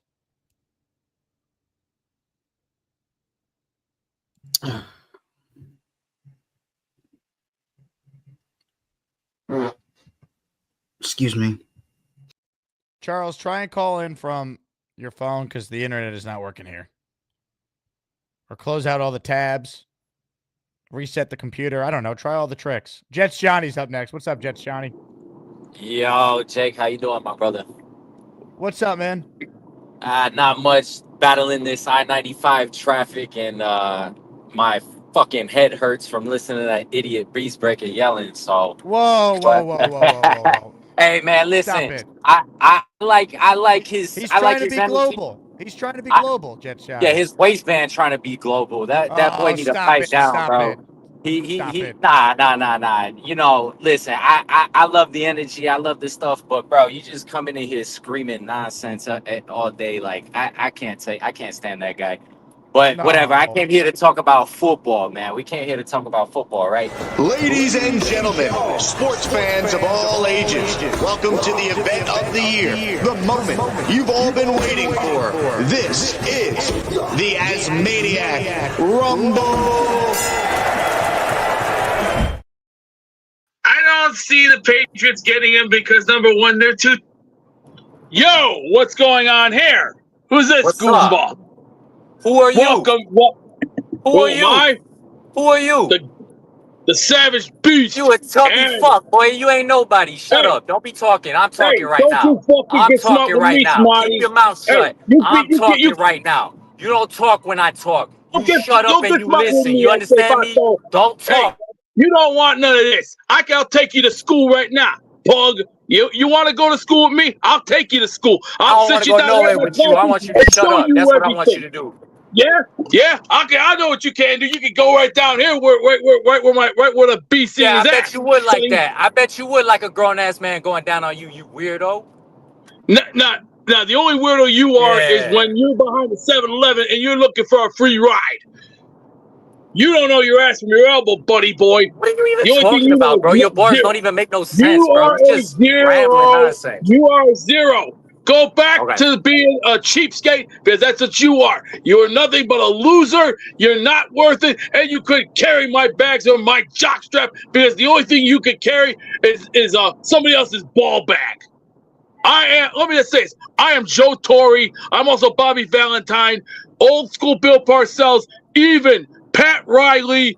Don't think I don't know you, kid. You ain't got the balls enough to go one-on-one, toe-to-toe, nose-to-nose. I'm standing with a right real here man. with you. What you talking about? I ain't got the balls. I'm You're a right here. bearded up. Sitting You right in look front like of a you. bearded What you up talking freak. about? I ain't got the balls. I'm right You're a here, freak. Sonny. I called you out. I called you out, Sonny. What you mean I don't got the balls? Stop playing with me. You're a bearded up You a freak. rookie, bro. I'm sorry. You brand You new to this game. won't even You last brand even new in to my this game. I'm a organization, veteran, kid. son. I got stripes. I got bona fide in this game, boy. You brand new. You nothing but a joke, Not boy. my Get out brand of new here. Get off kid. my screen. Hey, I didn't come off the Hey, the only way you truck, get your buddy cardio boy. is with your mouth, ho. Yeah, That's the only way you get your well, let me cardio. just say, I got That's the more of only way you this. get your You don't cardio. got none of this. You're Yeah. just someone say, Vato, get out of here, you chingombuto.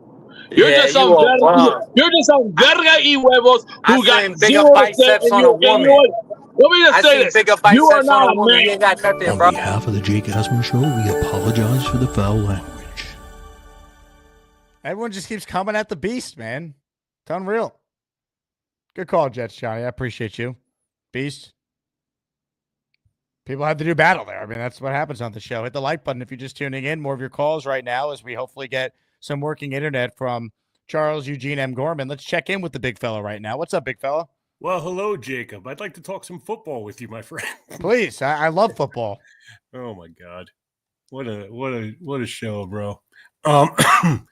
Going to trading for McCarthy, you got to have your head up your ass if you were trading the number one pick for JJ McCarthy. It depends on what the next GM, like how he views him. Right? Because if it's true that he'd be the number one quarterback this year, I don't think it's crazy to say, well, why wouldn't you just trade your first this year? Now, maybe what I would rather do is maybe trade their first in 2026 as opposed to this year. And then I could use that top 7 pick to help me now, but I don't know. Bro, Michigan never let him throw the ball. Yeah, but it's not really based on that. It's based on what he projects to do at the next level. And Jim Harbaugh said that if he had the first pick a year ago, he would have taken him number 1. So who knows? Yeah. Well, he's going to say that about his boy. You know that. I get it. I'm just saying it's not a crazy thought that he's going to be good. I mean, all these quarterbacks have been pretty good so far from this class. So now with Vrabel, all right, if Vrabel doesn't go to us, that's fine. If we get Flores and McCown, I always used to get them confused, McCown and McNown. As a tandem, that's a really good second option, in my opinion. I really think that's a good second option. Now, but also, I'm getting more warm to Aaron Glenn being coach too, because of what I read about him being like mentored by Bill Parcells. I read that like they go over plays and schemes and everything in the off season, and they've remained close. And I think that's something to be said for. I mean, Bill Parcells is one of the greatest coaches of all time. So, I mean, if he's getting mentored by him and he's bringing him to the next level, who knows, So I'm a no to Rex. I think Rex is we're done with Rex. he can watch, he can cheer on the Jets all he wants, but for head coach, no. Now, I want Fields, I want Taylor, and I want Jackson Dart. Those are the 3 that I want for next year. Now, whether that happens or not, it's up to the GM and whatever. But that's can you get? I'm shocked you didn't get rid of this guy immediately. Look at this guy. He's just a JV. He's brutal. He sucks on Roger's dick. So what are you gonna do? But anyway, also this. Now he just called you up. He says, "I want the big fella to STFU and get lost." Yeah, I told his mom to do the same thing, but whoa, hey now. Anyway, What was I going to say? Oh, was Peter Castro on the list this week for the past month? Peter Castro no, he didn't make it. He got snubbed. Come on, bro. He had a hell of a month this past month, but I found his calls really entertaining. And as for Beastbreaker, I find him entertaining too. I mean, I just wish he would tone it down a little bit sometimes. I think he makes some good points.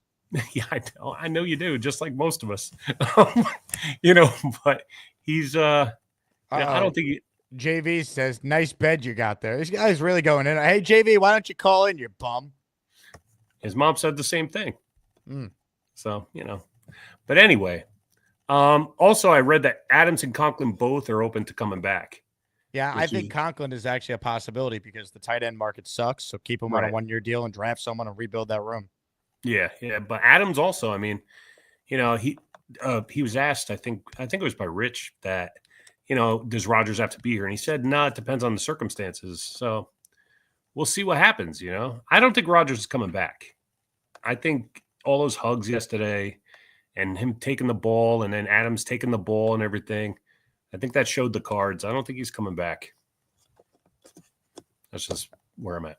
NYJ says the Beast reminds me of Baby Sinclair. Who's Baby Sinclair? Beast, do you think you remind yourself of Baby Sinclair? Beast? He's in a darkness retreat. Hey, Beast, you there? Unleash the Beast. He's not even there, so I don't even know. Well, I don't know. Good call, big fella, though. I appreciate it. Thanks, man. Appreciate it. Have a good day. Ladies and gentlemen, the great big fella checking in. Well, we're going to do something right now that's a huge risk. We're going to see if Charles Gorman's internet is hopefully once and for all fixed for us as maniacs to enjoy, to hear greatness from. So, without further ado, we say hello. Third time's the charm, maybe? Yeah. I'm going to try, folks. You ready, Charles? I see you. Here we go.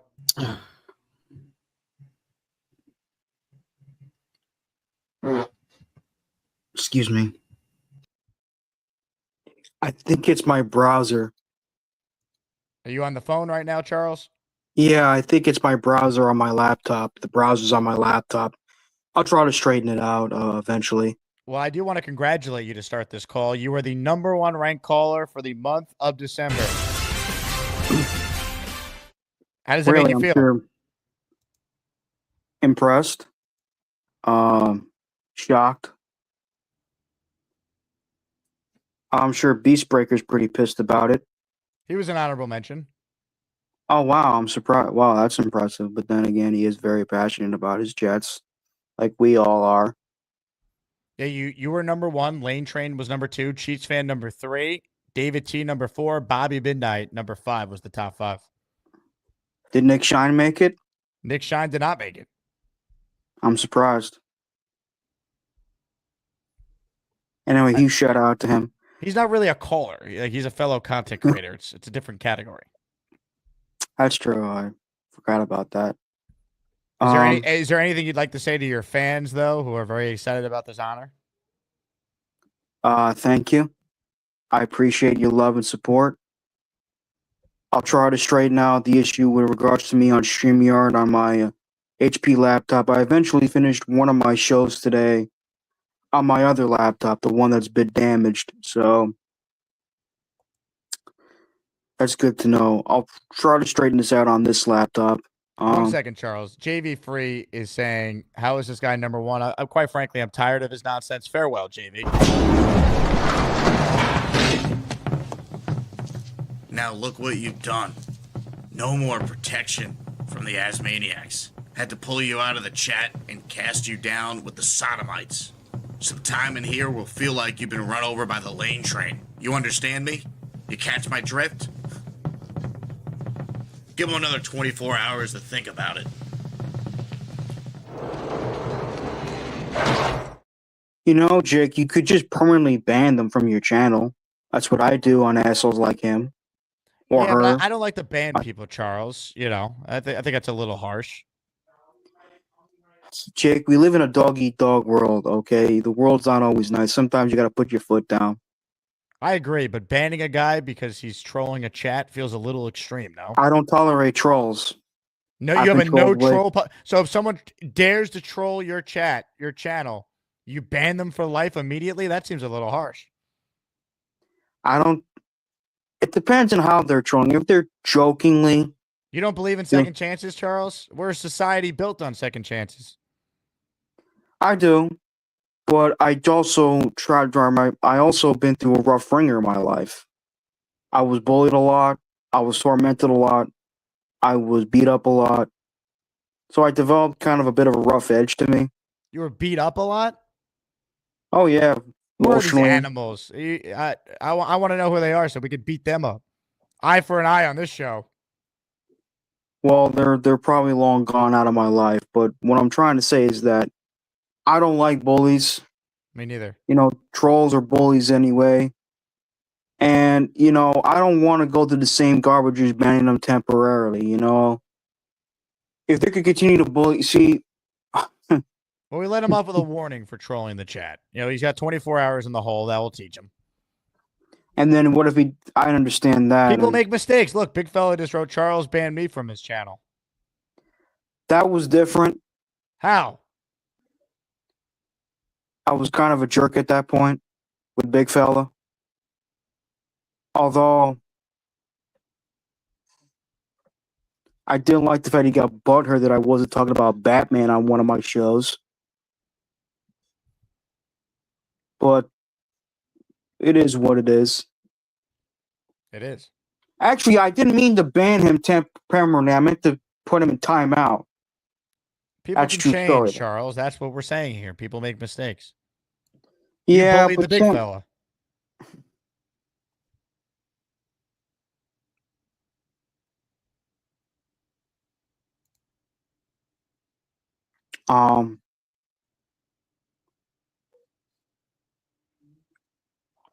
I just don't like bullies, you know?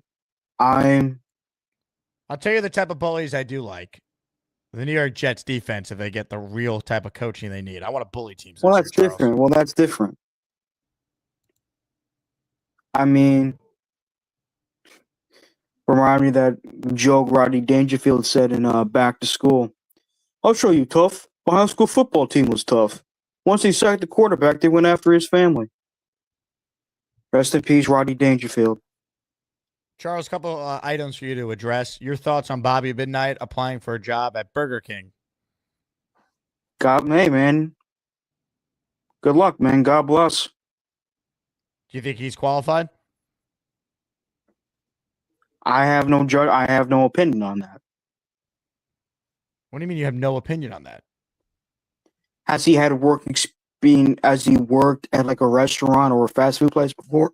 He said he has worked at McDonald's in the past. Yeah, that's good enough for me. Okay.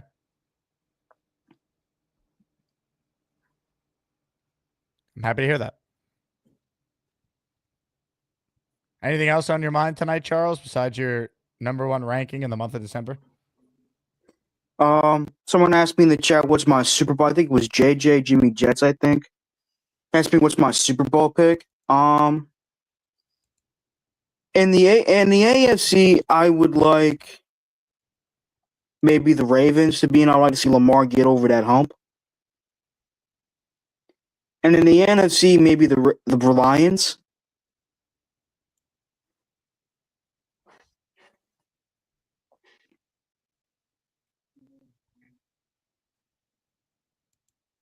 Okay. Any other thoughts? Any other thoughts? 25 wants to know, would you eat a BK burger carefully crafted by Bobby Midnight? Probably. Okay. Well, Charles, thank you very much for your time tonight. No problem, man. Let's hope we can get your internet fixed so we can get you back to the It's normal. not my internet, it's my browsers. What browser are you using currently? Well, I tried Chrome, that didn't work. I tried Firefox, that didn't work. I tried Microsoft Edge, that didn't work. So I got to think of something. Is it possible that it's just your computer or Wi-Fi and it's not the browser? It could be, yeah, it could be. Well, why don't you look into that, all right? No problem, man. Take care. Ladies and gentlemen, Charles Gorman.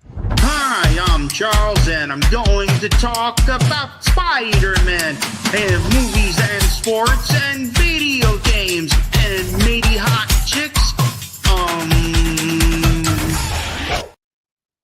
Question from Altoona. Charles, if you're in the chat, please respond. Did Charles visit Mercedes today?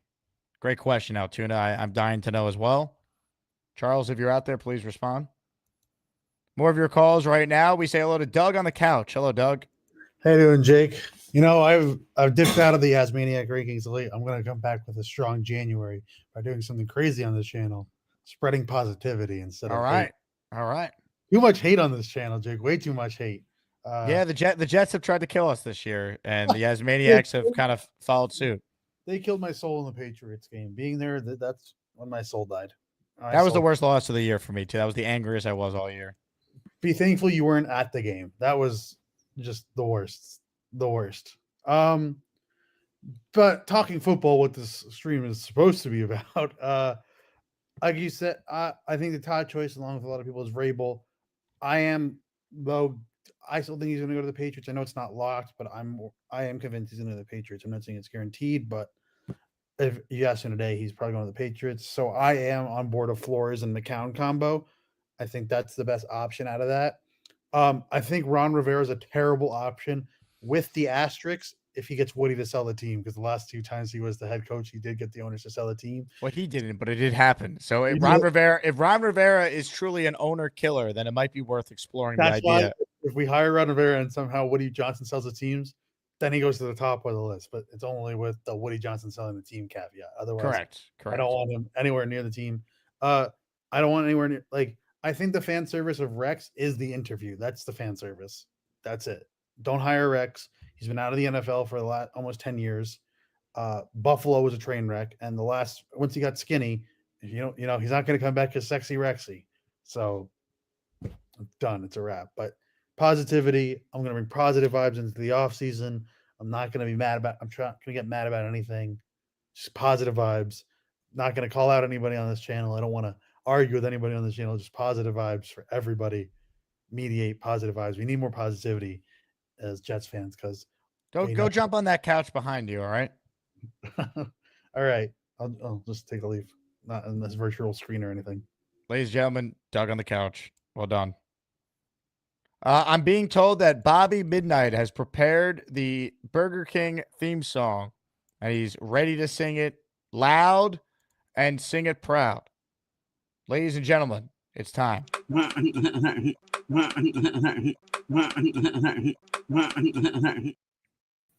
I wanted to tell you, the Beast Breaker, that was his best call today. I thought he made some salient points. I didn't. He wasn't screaming. He was actually talking. That's what he needs to do. It's like you're in the same room with Jake. You don't have to yell decibels. He did a great job today. I told him in chat.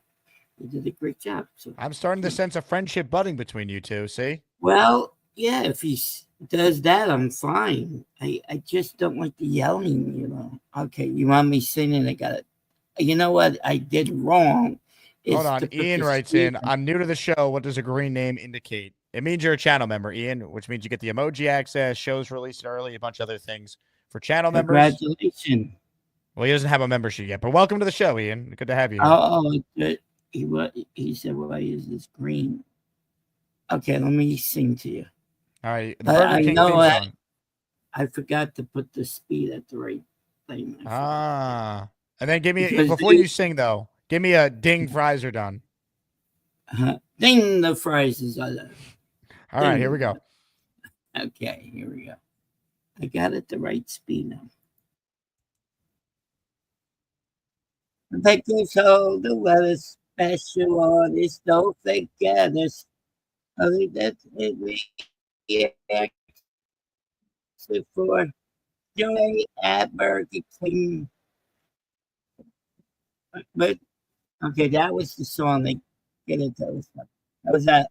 Why don't you just sing the most recent commercial they have everywhere? Oh, you want to do the recent one? Oh, okay. Yeah, why so don't you just wanted do me the to at do BK, have it your way, you rule? Yeah, they have that one too. I didn't know which one you wanted. Yeah, the easier I one. went back to the old one. Yeah, Yeah, no one knows the no, old one. it's a Too long lot better. ago. Yeah, I know. Give us I the like Whopper that new commercial. one. Whopper, chicken Whopper, whatever it is. Yeah, you're right. BK, have it your way. Yeah, you're right on that. I didn't know which way you wanted to do it. Yeah, I didn't know if that was the. Do you have anybody else online? I have plenty of people online, but this is more important than anything else.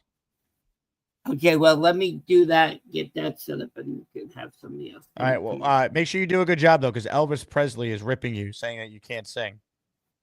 Oh, he's back. Won't you come on and talk to me? I would love to talk to you, Elvis, but you're dead already, so get off my butt. Okay, don't let the dog kick you in the ass. Okay, thank you.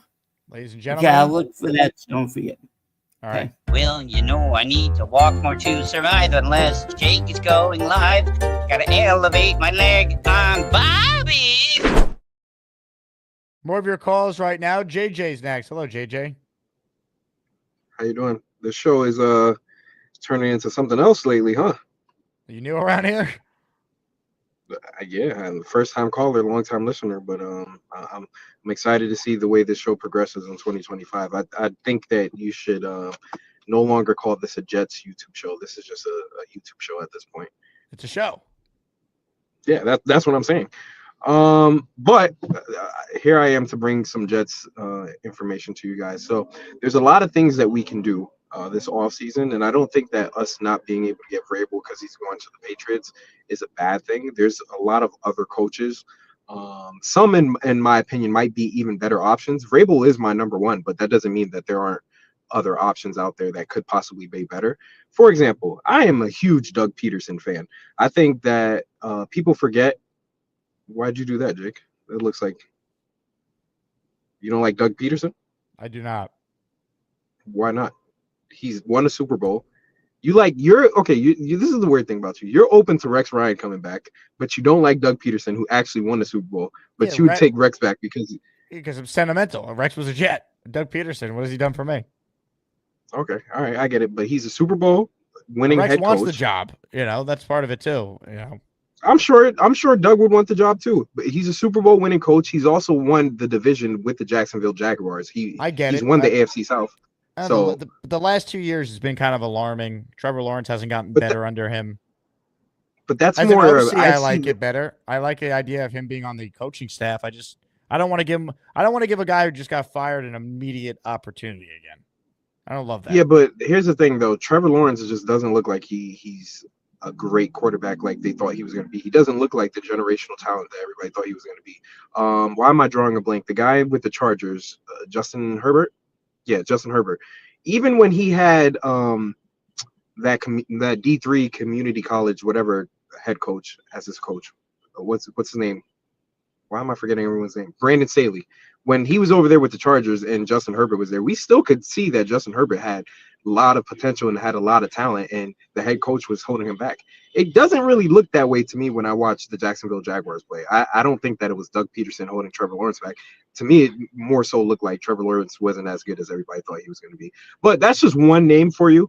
There's also Aaron Glenn, who used to be a Jet, so he's not my number one, but he's another good candidate. You also have Ben Johnson, who's still out there. There's only 5 NFL openings, so if Mike Vrabel goes to the Patriots, we still have an opportunity to get some of these other guys. So I don't think they requested some of the names you're talking about, by the way.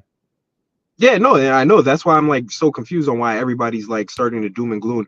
I have no problem with Rob from Glenhead, but Rob from Glenhead called in today and he looked like he was about to cry. He was like, I can't believe it. I'm devastated, Jake. We're not getting Mike Vrabel. And I'm like, I pushed back on it. I'm like, Rob, there's so many other guys out there. Aaron Glenn is a good, name. Ben Johnson's a really good name. I like Kellen Moore. I don't know if he's gotten a request to get interviewed yet, but I think that to me, he's up there too. Like it's Mike Vrabel, Kellen Moore to me. Ben Johnson. I think Kellen Moore would do a better job than Ben Johnson, but that remains to be seen. But there's so many good head coaching candidates out there. So I don't know why we're being all doom and gloom now that we might not be able to get Vrabel. And also I don't like the fact that Vrabel is like came out and we'll disagree on this and said, oh, I have to like the general manager before I consider taking the position. I mean, I don't think he's kind of warranted that to be coming out and saying that, but we can discuss that another day. Well, I also think it's based on his previous experience, what happened in Tennessee, why he feels that way. Because when they changed GMs there and he wasn't on the same page with the new GM, it cost him his job. So that's why he's like, I want to be aligned with the GM I'm working with. Yeah, true, but I mean, he looks like the good guy coming out of that because all the position moves that new GM did, I mean, has backfired. I think they got a good coach in Tennessee, but their roster just isn't going to be able to get them to win. With that being said, now this is my hot take for you guys. I know this is not going to happen, but as a diehard Jets fan, something that would give me the most optimism is if we convince Deion Sanders to take the head coaching job and we trade up and get Shedeur Sanders. And I mean, my God, imagine Shedeur Sanders throwing to Garrett Wilson and Devontae Adams next year. Like, that doesn't bring a little joy to you? I know you probably aren't the biggest Shedeur Sanders fan, but if you go and watch his games, that he can throw. I wasn't a believer in him at first.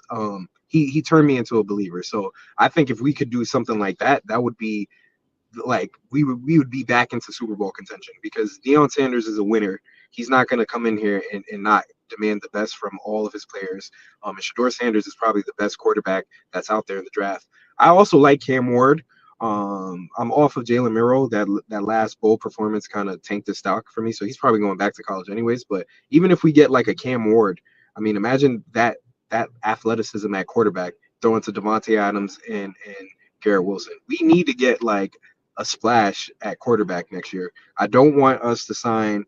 Well, I'll take Justin Fields, but there was another name you guys started throwing out. I forget who, but if we take Justin Fields, that's fine too. But there's a lot of things that can be done. So I'm very optimistic about next season. I just hate that people are calling into the show talking about, oh my God, we're not going to get Vrabel. There's other guys out there, guys. Yeah, I agree. And we disagree on some of the candidates, JJ, or the ways to go about it. Like, I wouldn't hire Deion Sanders with the Jets. I just don't think that would fit. I think it's too big of a risk. Tom's right. Always looking for a splash. Always 30 minutes into free agency. Why did Douglas make any moves? But there's other candidates out there. I completely agree with you there. I don't love Doug Peterson, but there's a ton.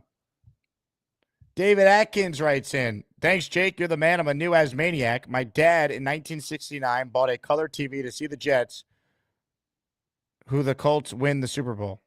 So your dad bought a colorized TV to watch the Jets beat the Colts in the Super Bowl. That's awesome. Thanks for watching the show, David. Appreciate you. Welcome aboard. Join the Patreon. Get in our Discord if you're a new Asmaniac. That's where the true Asmaniacs are. Plus, today's the last day you could join because I'm sending Gator the new list of names tomorrow. We update it every month. And then your name gets in the countdown. More of your calls right now, ladies and gentlemen. We're going to wrap up the show in just a bit. Another 2-hour soiree here. On the Gusbuster hotline, it was the number 2 ranked caller in the month of December, according to the committee. Ladies and gentlemen, it is time for the Lane Train. Hi, how are you? Bruce Hall. That's good. Oh, hi, Jake. Hey, Lane. How are you? I'm good. How are you? Good. So football's over. That's just like that. Well, it's over for the Jets and the Giants, but we still have playoffs for every other good team. How do you feel about Devin Williams? Who's Devin Williams? No, the Jets player? Devin Williams. No, number 17 on the Giants? On the Giants or the Jets? No, on the Jets. Yeah. So number 17 on the Jets. Yeah, what's his name? Devontae Adams? Yes. Does he come back or not? I only think he's back if Aaron Rodgers is back, Lane. Because, they got to work on it. Yeah, a lot to work on. It's funny you said about the Burger King commercial. Yeah, what are your thoughts on Bobby Midnight potentially working at Burger King? That'd be funny. Da da da da da. I'm loving it. No, I like the other one better. Whopper, Whopper. Yeah. Have it your way. Yeah, it's funny. Lane, what are your thoughts on Bobby's ability to put the fries in the bag? That could be good. I should see that video of him doing it if he does get the job. Sing the theme song to any of your favorite Whopper, fast food. Whopper Jr. Have it your way. Have it your way. Nailed it. How about a little give me a little McDonald's. Bum, bum, bum, bum. I'm loving it. The old one was like McDonald's. Yeah, but I mean, yeah, that was a funny commercial. On the other hand, who do they interview? I mean, there's a lot of candidates. Talk about Mike Grable. You can talk about him. But I don't know if Rex Ryan's coming back. Well, to my knowledge, none of those guys applied for the Burger King job, so I think Bobby Midnight's got a good chance of getting it. No, I mean, do they interview for the Jets next year, or do you need to find somebody else that could be younger? Yeah, I think they're all going to interview. Bobby, I'm not sure if he's going to interview for the Jet job. He's caught up in the Burger King of it all right now. Yeah. Yeah, I mean, that would be good, though, honestly, but I don't see, wondering, because if Jeff Urban comes back next year, he has a shot to do good with the Jets, but I have no idea, honestly. Look, I think Jeff Urban should be fired with Jeff Ulbrich, personally. I don't think he did a good job. Why is that? Is it because they just didn't have it? They didn't win enough games. That was the problem. Oh, Vic, yeah, I know. He's not. Yeah, I mean, I don't know what they're going to do with Woody Johnson next year. I don't see him coming back because the way he did this year was not good. Well, if Woody Johnson doesn't come back, that would excite a lot of Jet fans. I'll tell you that much.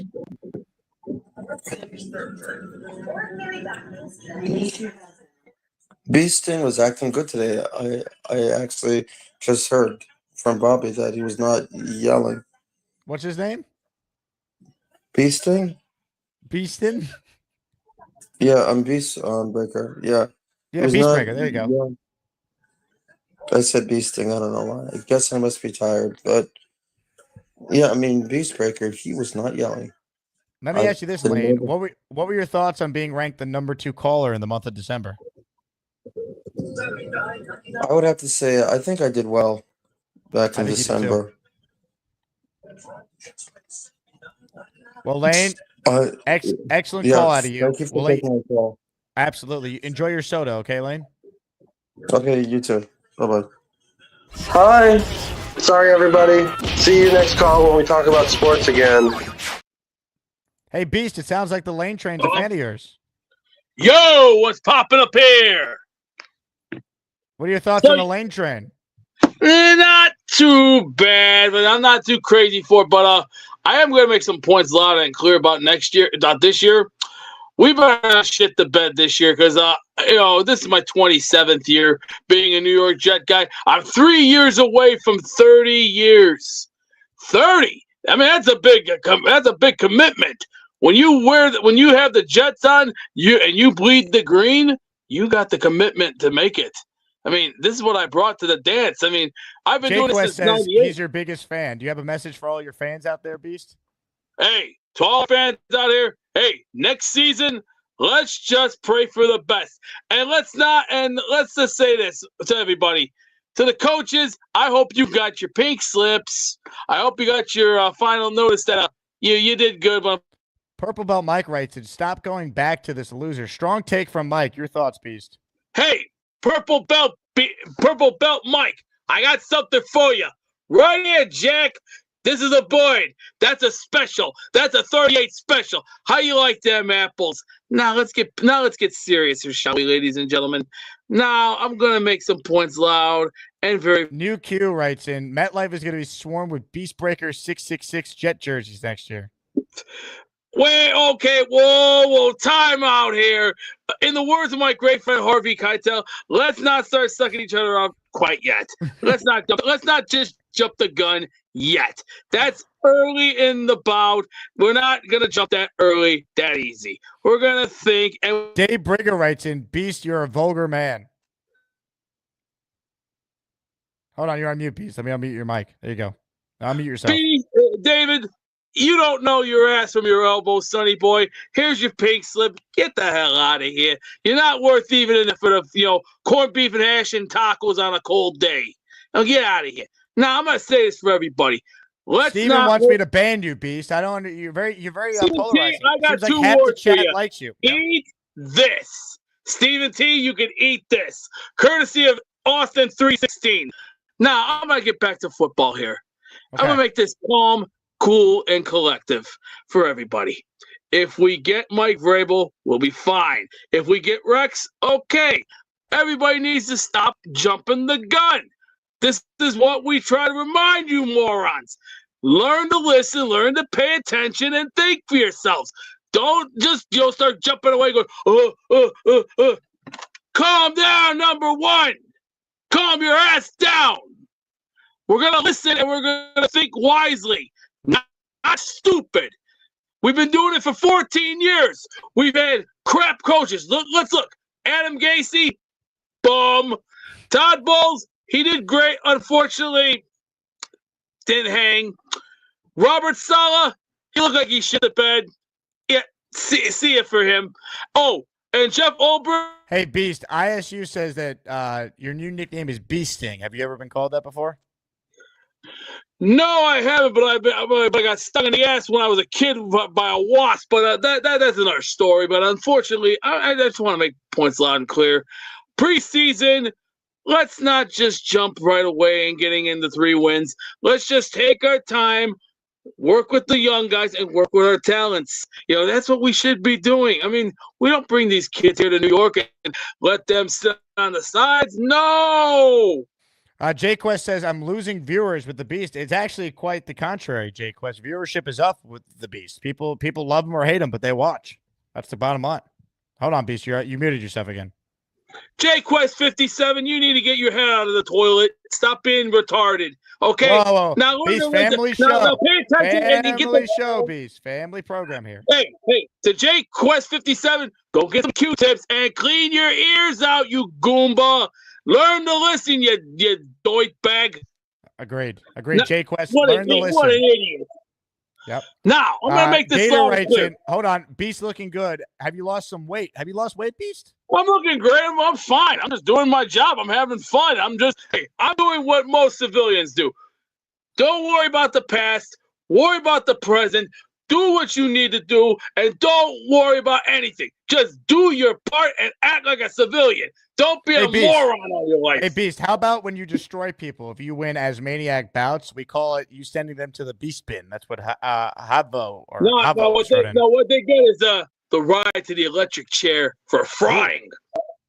That's a cold warning. See, you want to play, you're going to get fried.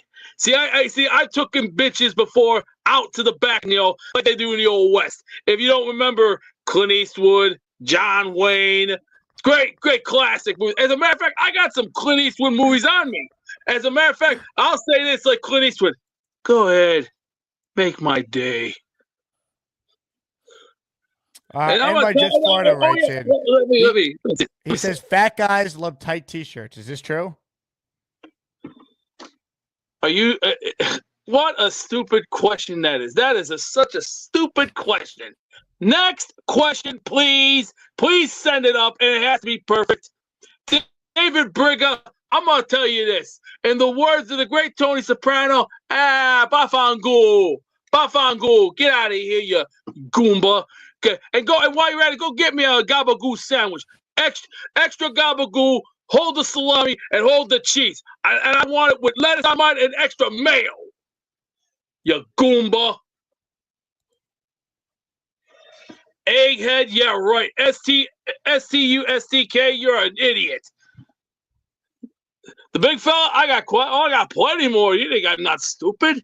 Come on. We are all New Yorkers here. We are trying to do what's better. Who's a better act? Oh, that's a tough one. That's a pretty hard question. Raw Julia, I got to give him credit for being the best in the movie Street Fighter 94. Van Damme kicked his ass, but I'll tell you right here, right now, Street Fighter was a great movie. Anybody who hates that movie, you're an idiot and you're a dunce. Well, is the only what? I'm sorry, I am not fake, you little goomba. How about I come over there and bitch slap you like I was your dad, you goomba head. Now get out of here, you idiot. What a freaking idiot. Now I'm gonna bring some more points up loud and clear about this. Our Jets need to get guys right now. And no, I'm not on drugs. I'm sorry, I don't do drugs. I don't drink. I have a granddaughter and a grandson. I don't have time for dumb stuff. And no, I don't smell like raw fish, you moron. You learn to pay attention and learn to listen a little better, you goombas. Pay attention. You ever hear this, you idiot? I'm sorry, my guitar right now. I'm not gonna bend over and break my back right now. Y'all need to do one of the two things. How do I feel about the Giants? The Giants were a great team in 1986 when Bill Parcells took the team, made them somebody, and took them into championship quality. How do you think they got 2 championships? Through Bill Parcells. No, I do not have a whatchamacall. I'm not gonna talk this because this is a family show. So please be a little smart and be a little bit nicer. Unless if you got something better to say something better. Do it this time, okay? I'm not gonna tell you all again. This is our season this year. We're gonna turn things around. We're gonna do things the right way. 1, we're gonna learn to listen. 2, we're gonna operate like a guy.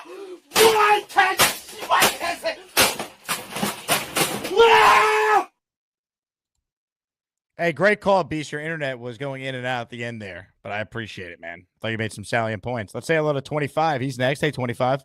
What's going on, man? Great call from the Beast. I'm on the Beast train now. I'm on board. He had me laughing in the back. I was crying. I mean, he does have a very tight t-shirt. I mean, he needs to go maybe a size up.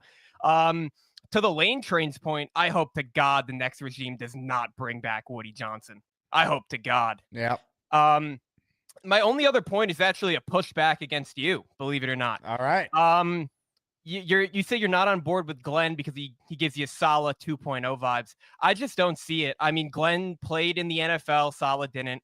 Glenn played under Parcells as well. Glenn was a scout with the Jets as well as a DC and a leader of men. The only 2 things that I can compare those 2 candidates is that they were both DCs and they're both leaders of men. But outside of that, that's too similar to me, to be honest with you. I just don't want a defensive-minded coach that's never been a head coach before. If we're going to do the first-time coach, I just want an offensive guy. I get it, but I don't think it's fair to say that he could be Saleh 2.0. I mean, the accolades that he could be Bowles 2.0, or he could be, you know, any of the other litany of defensive coaches this franchise has hired that last 4 to 5 years at the most, and then they're not here. Yeah, I get the apprehension on wanting Glenn, but I think he's a really good candidate. Just looking at Hard Knocks stuff, I don't really watch film or anything, but I know that he has a solid defense, especially with all the injuries to big key players. I mean, look at what he did the other night. And then just to clarify my points about the other day, I'm not saying that Josh Dobbs is a better quarterback than Aaron Rodgers, but if we're going to go the free agency route of getting a quarterback, those are just with Justin Fields being number 1. There's a few other options like Winston and Dobbs that I would rather have over Aaron Rodgers. He's going to be 42. I don't see a universe where he even has the same level of play that he did this year. I think it only is going to regress. It only can regress for Aaron Rodgers at the age that he's at. So that's why, I mean, I would prefer that we could get our quarterback in the draft, but I think if we're going to go the free agency route, which we should, if we're not going to have Rodgers, I think it should be Fields and Tyrod with maybe like a Dart in the 2nd round or maybe McCord in the 3rd. But you're never going to convince me on Dobbs, but Fields and Tyrod, if they move on from Rodgers, is fine. You know, Tyrod will start, he'll get hurt, and then Fields hopefully is better when he plays. Trey Lance is another one of those names that I would throw in here just as like a compete it out, see what happens, and that's it. But yeah, that's it for me. Great show. 25, I appreciate it. I'm glad you're coming around a Beast Breaker. Yeah. Hey, Beast. That looks like a vibe tonight, man. It really does. Ladies and gentlemen, 25, checking in. He'll be joining us at our Knicks game, by the way. All right. Last chance to get the membership. Last chance to get in here. We're doing the raffle tomorrow. After we do the raffle, I will announce the next list of awesome prizes. No on Trey Lance, by the way. I'm good. You're 25. You're a good caller, but your quarterback suggestions stink. I don't know. Trey Lance might actually be worse than Josh Dobbs. Like, it's debatable. Great minds think. Chef Kevin just said the same thing. Trey Lance is worse than Dobbs. Hawk says Zach Wilson is superior to those options. It's not crazy. He's not, but it's not crazy, Hawk. All right, ladies and gentlemen, let's see if we can get a Robert Woodruff, a.k.a. Bobby Midnight, performance of all performances. Bobby Midnight singing the BK theme song. Buckle up, folks. It's happening right now.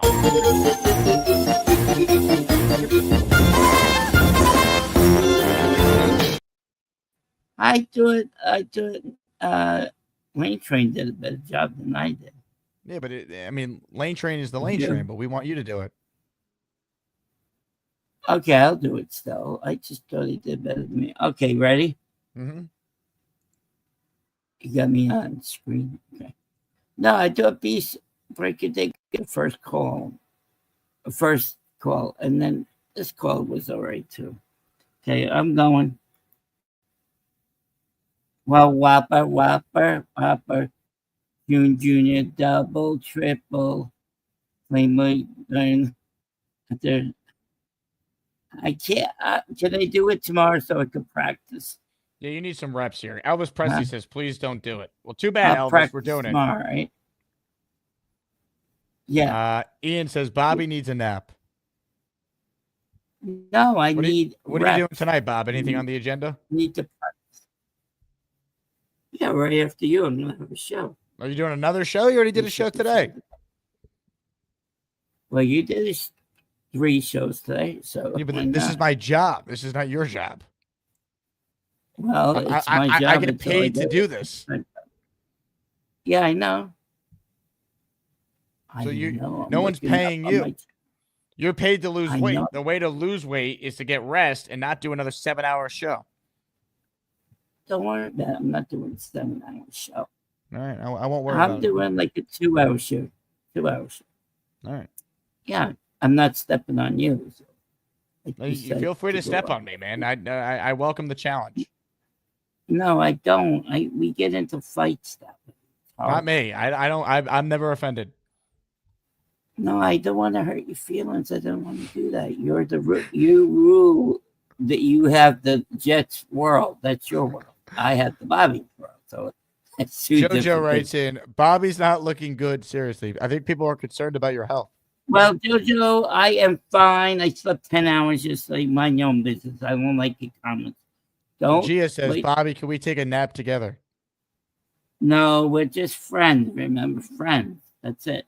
Friends. I don't know. Gia looks kind of cute. Are you sure? Yeah, I'm done. We're just friends. That's all. I just want friends. Friends. What about Sarah? Oh, yeah, but I know Sarah has a person that's coming in February to meet her. Oh, yeah. I hope everything goes good. D-Rob says, Bobby said he doesn't want to put you out of business. I know. I mean, it's very nice of him, D-Rob. I appreciate it. Well, no, I'm trying to build on my channel. Don't worry. If I trying to get part-time job, like you and Nick said, too. Gia says, Bobby is depressed because he misses me. No, I'm your friend, though. I don't miss you. I'm your friend. You don't miss me? No. What about Gia? Do you miss Gia? I miss you, but I miss as your friend, and as his friend, our friend. Adirondack says, if Gia and Bobby were to spoon, who would be the big spoon and little spoon? Well, of course, I'd be the big ass spoon. Okay, stupid ass. Don't let the door kick you in the ass. Okay, goodbye. Lane wants to see your cats. I don't have cats. Oh, well, she's sleeping now. Oh, I thought she said cats. Maybe a sign that you should sleep too. No, I'm not tired. JoJo says, I miss Yankees hat. That's a great point. Can you put the Yankee hat on for old time's sake in a future show? Yeah, when they come the time. Okay, never. What hat are you wearing today? Is that one of my hats I sent you? No, Adam. Ah, the Craig in Australia hat. Tomorrow I wear the Jet hat. Okay. I see. Gotta No, wear the switch 'em Yankee up. hat. Okay, I wear the Yankee hat. Yeah, the Jet season is over. Do they I call can't you wait Bobby to- Sleepyhead now? No. That's what your name No. says. Oh, come on. You put it in there, Jake. I did. My hands were been here the whole I got time. good news. I got good news that the days are getting a little longer because it was 4:45. It used to get dark. Now it's like 4:50, 4:55. Excellent. Total dark. Because at least at 4:45, I could see outside a little bit before it was dark, completely dark. So no, I'll be ready for you tomorrow. I'll practice it and do it tomorrow. Yeah. All right, practice the BK song. All right. Yeah, I'll practice it tomorrow morning when I do the treadmill in the morning. Okay. D Rob writes in, Bobby, can Joy Taylor sleep with you to come on your show? I don't know who D-Rob, who is Joe Taylor? I hear this person. Who is Joy Taylor? She's in the news. What is she in the news about? You're gonna have to Google that one, Bob. So you sure that the Giants are keeping both knuckleheads, JM and both knuckleheads are back. So they in Facebook they were saying they think Michael Strahan is going to be. No, Michael Strahan is not getting the job. Stop getting your news from Facebook. Okay, that's what Jaden told me. Yeah, don't do that. That's not going to make sense. All right, so I let you go, and then I promise I'll be good on tomorrow. I know. I had the butter today, so I might be doing that pretty shortly. Oh, tell Gator to get me. I would like flames coming out of my ass, dude. I think that's hilarious. And make sure, Gator, you put some stuff in me. I missed the cartoon pasta song. I love that song. They only got me singing. Remember when I was singing on my show because I'm not going to mention a certain person, and Nate was talking about going to New York, remember? And I was there. Chicken and pasta. Remember? Oh, yeah. The guy I'm not talking about, so you know who I'm talking about, right? I think. Yeah, because they used to, Johnny used to be teaming up with somebody, who close to him. That's all. Yeah, Not sure I'm he's in following. that song. You know who I'm talking about. I don't think I do. I know you do. I'll tell you in your secret chat DM. All right. You let us know. All right. I'll talk to you later. You be good. All right. Have a good show, I'll be Bob. ready Make sure it's not tomorrow. 7 hours. Yeah, bye now. Well, you know I have my own YouTube show. If I'm awake, I'm going live. Unless Jake has a show, I'm Bobby. Ladies and gentlemen, Bobby Midnight. Hopefully he'll be ready to sing the Burger King theme song tomorrow. Snake writes in, how did Flores D do last night? I mean, I was on during the game, but I watched it back after, or some of it. That was not on the defense of the Vikings at all. How many chances do they have on offense in the red zone to score, and they didn't do anything? They could have flipped the whole game. You're putting that on Brian Flores' defense last night. Come on, man. And also, I'm not letting one game define how I feel about a coaching candidate. Like, I thought Aaron Glenn's defense was awesome. I still don't want him to be the head coach of the Jets over some of the other experienced options, like Brian Flores that we talked about. David says, Jake, I find myself for poor grammar. Super Bowl 1969, new TV. Buy yourself a beer with the fine money. David, you are the man. I'll be ordering something for dinner after this, and your contributions will go towards that. Thank you. Fun show. Rankings came out. Join the Patreon. It's the last day to join to have a shot at your name in the intro and Discord access. Tomorrow, we have the raffle for the prizes that include the Jet Joe Namath ring, the mini helmet, items from my merch store, the Jet winner hat, and a whole lot more. So I'm looking forward to that. Thank you, everyone, for your support. Like the video. Subscribe to the channel if you haven't already. There's still 400 of you watching live, and I'm grateful for that. We will have the great Robbie Sabo joining us tomorrow at 10 a.m. on show number 1. So that will get us started on Tuesday. I'm sure there'll be more news involving the Jet coaching search and GM search. Rex is interviewing tomorrow. We're going to hear about how great it was, because that's what happens. It probably will be great. It's Rex. He's going to be great in that room, but I still wouldn't hire him over some of the other options. Anyway, hope everyone has a great night. Go Jets always. I'll talk to you guys soon. Jets, Jets. Hi, Paul. Congratulations on sex. B.O.B. Yeah, baby. Yeah. Appreciate it. Jake said I should bring the orange chair and then charge $5 to sit in the chair. Can you make me a promise? What? After Carly sits in the chair.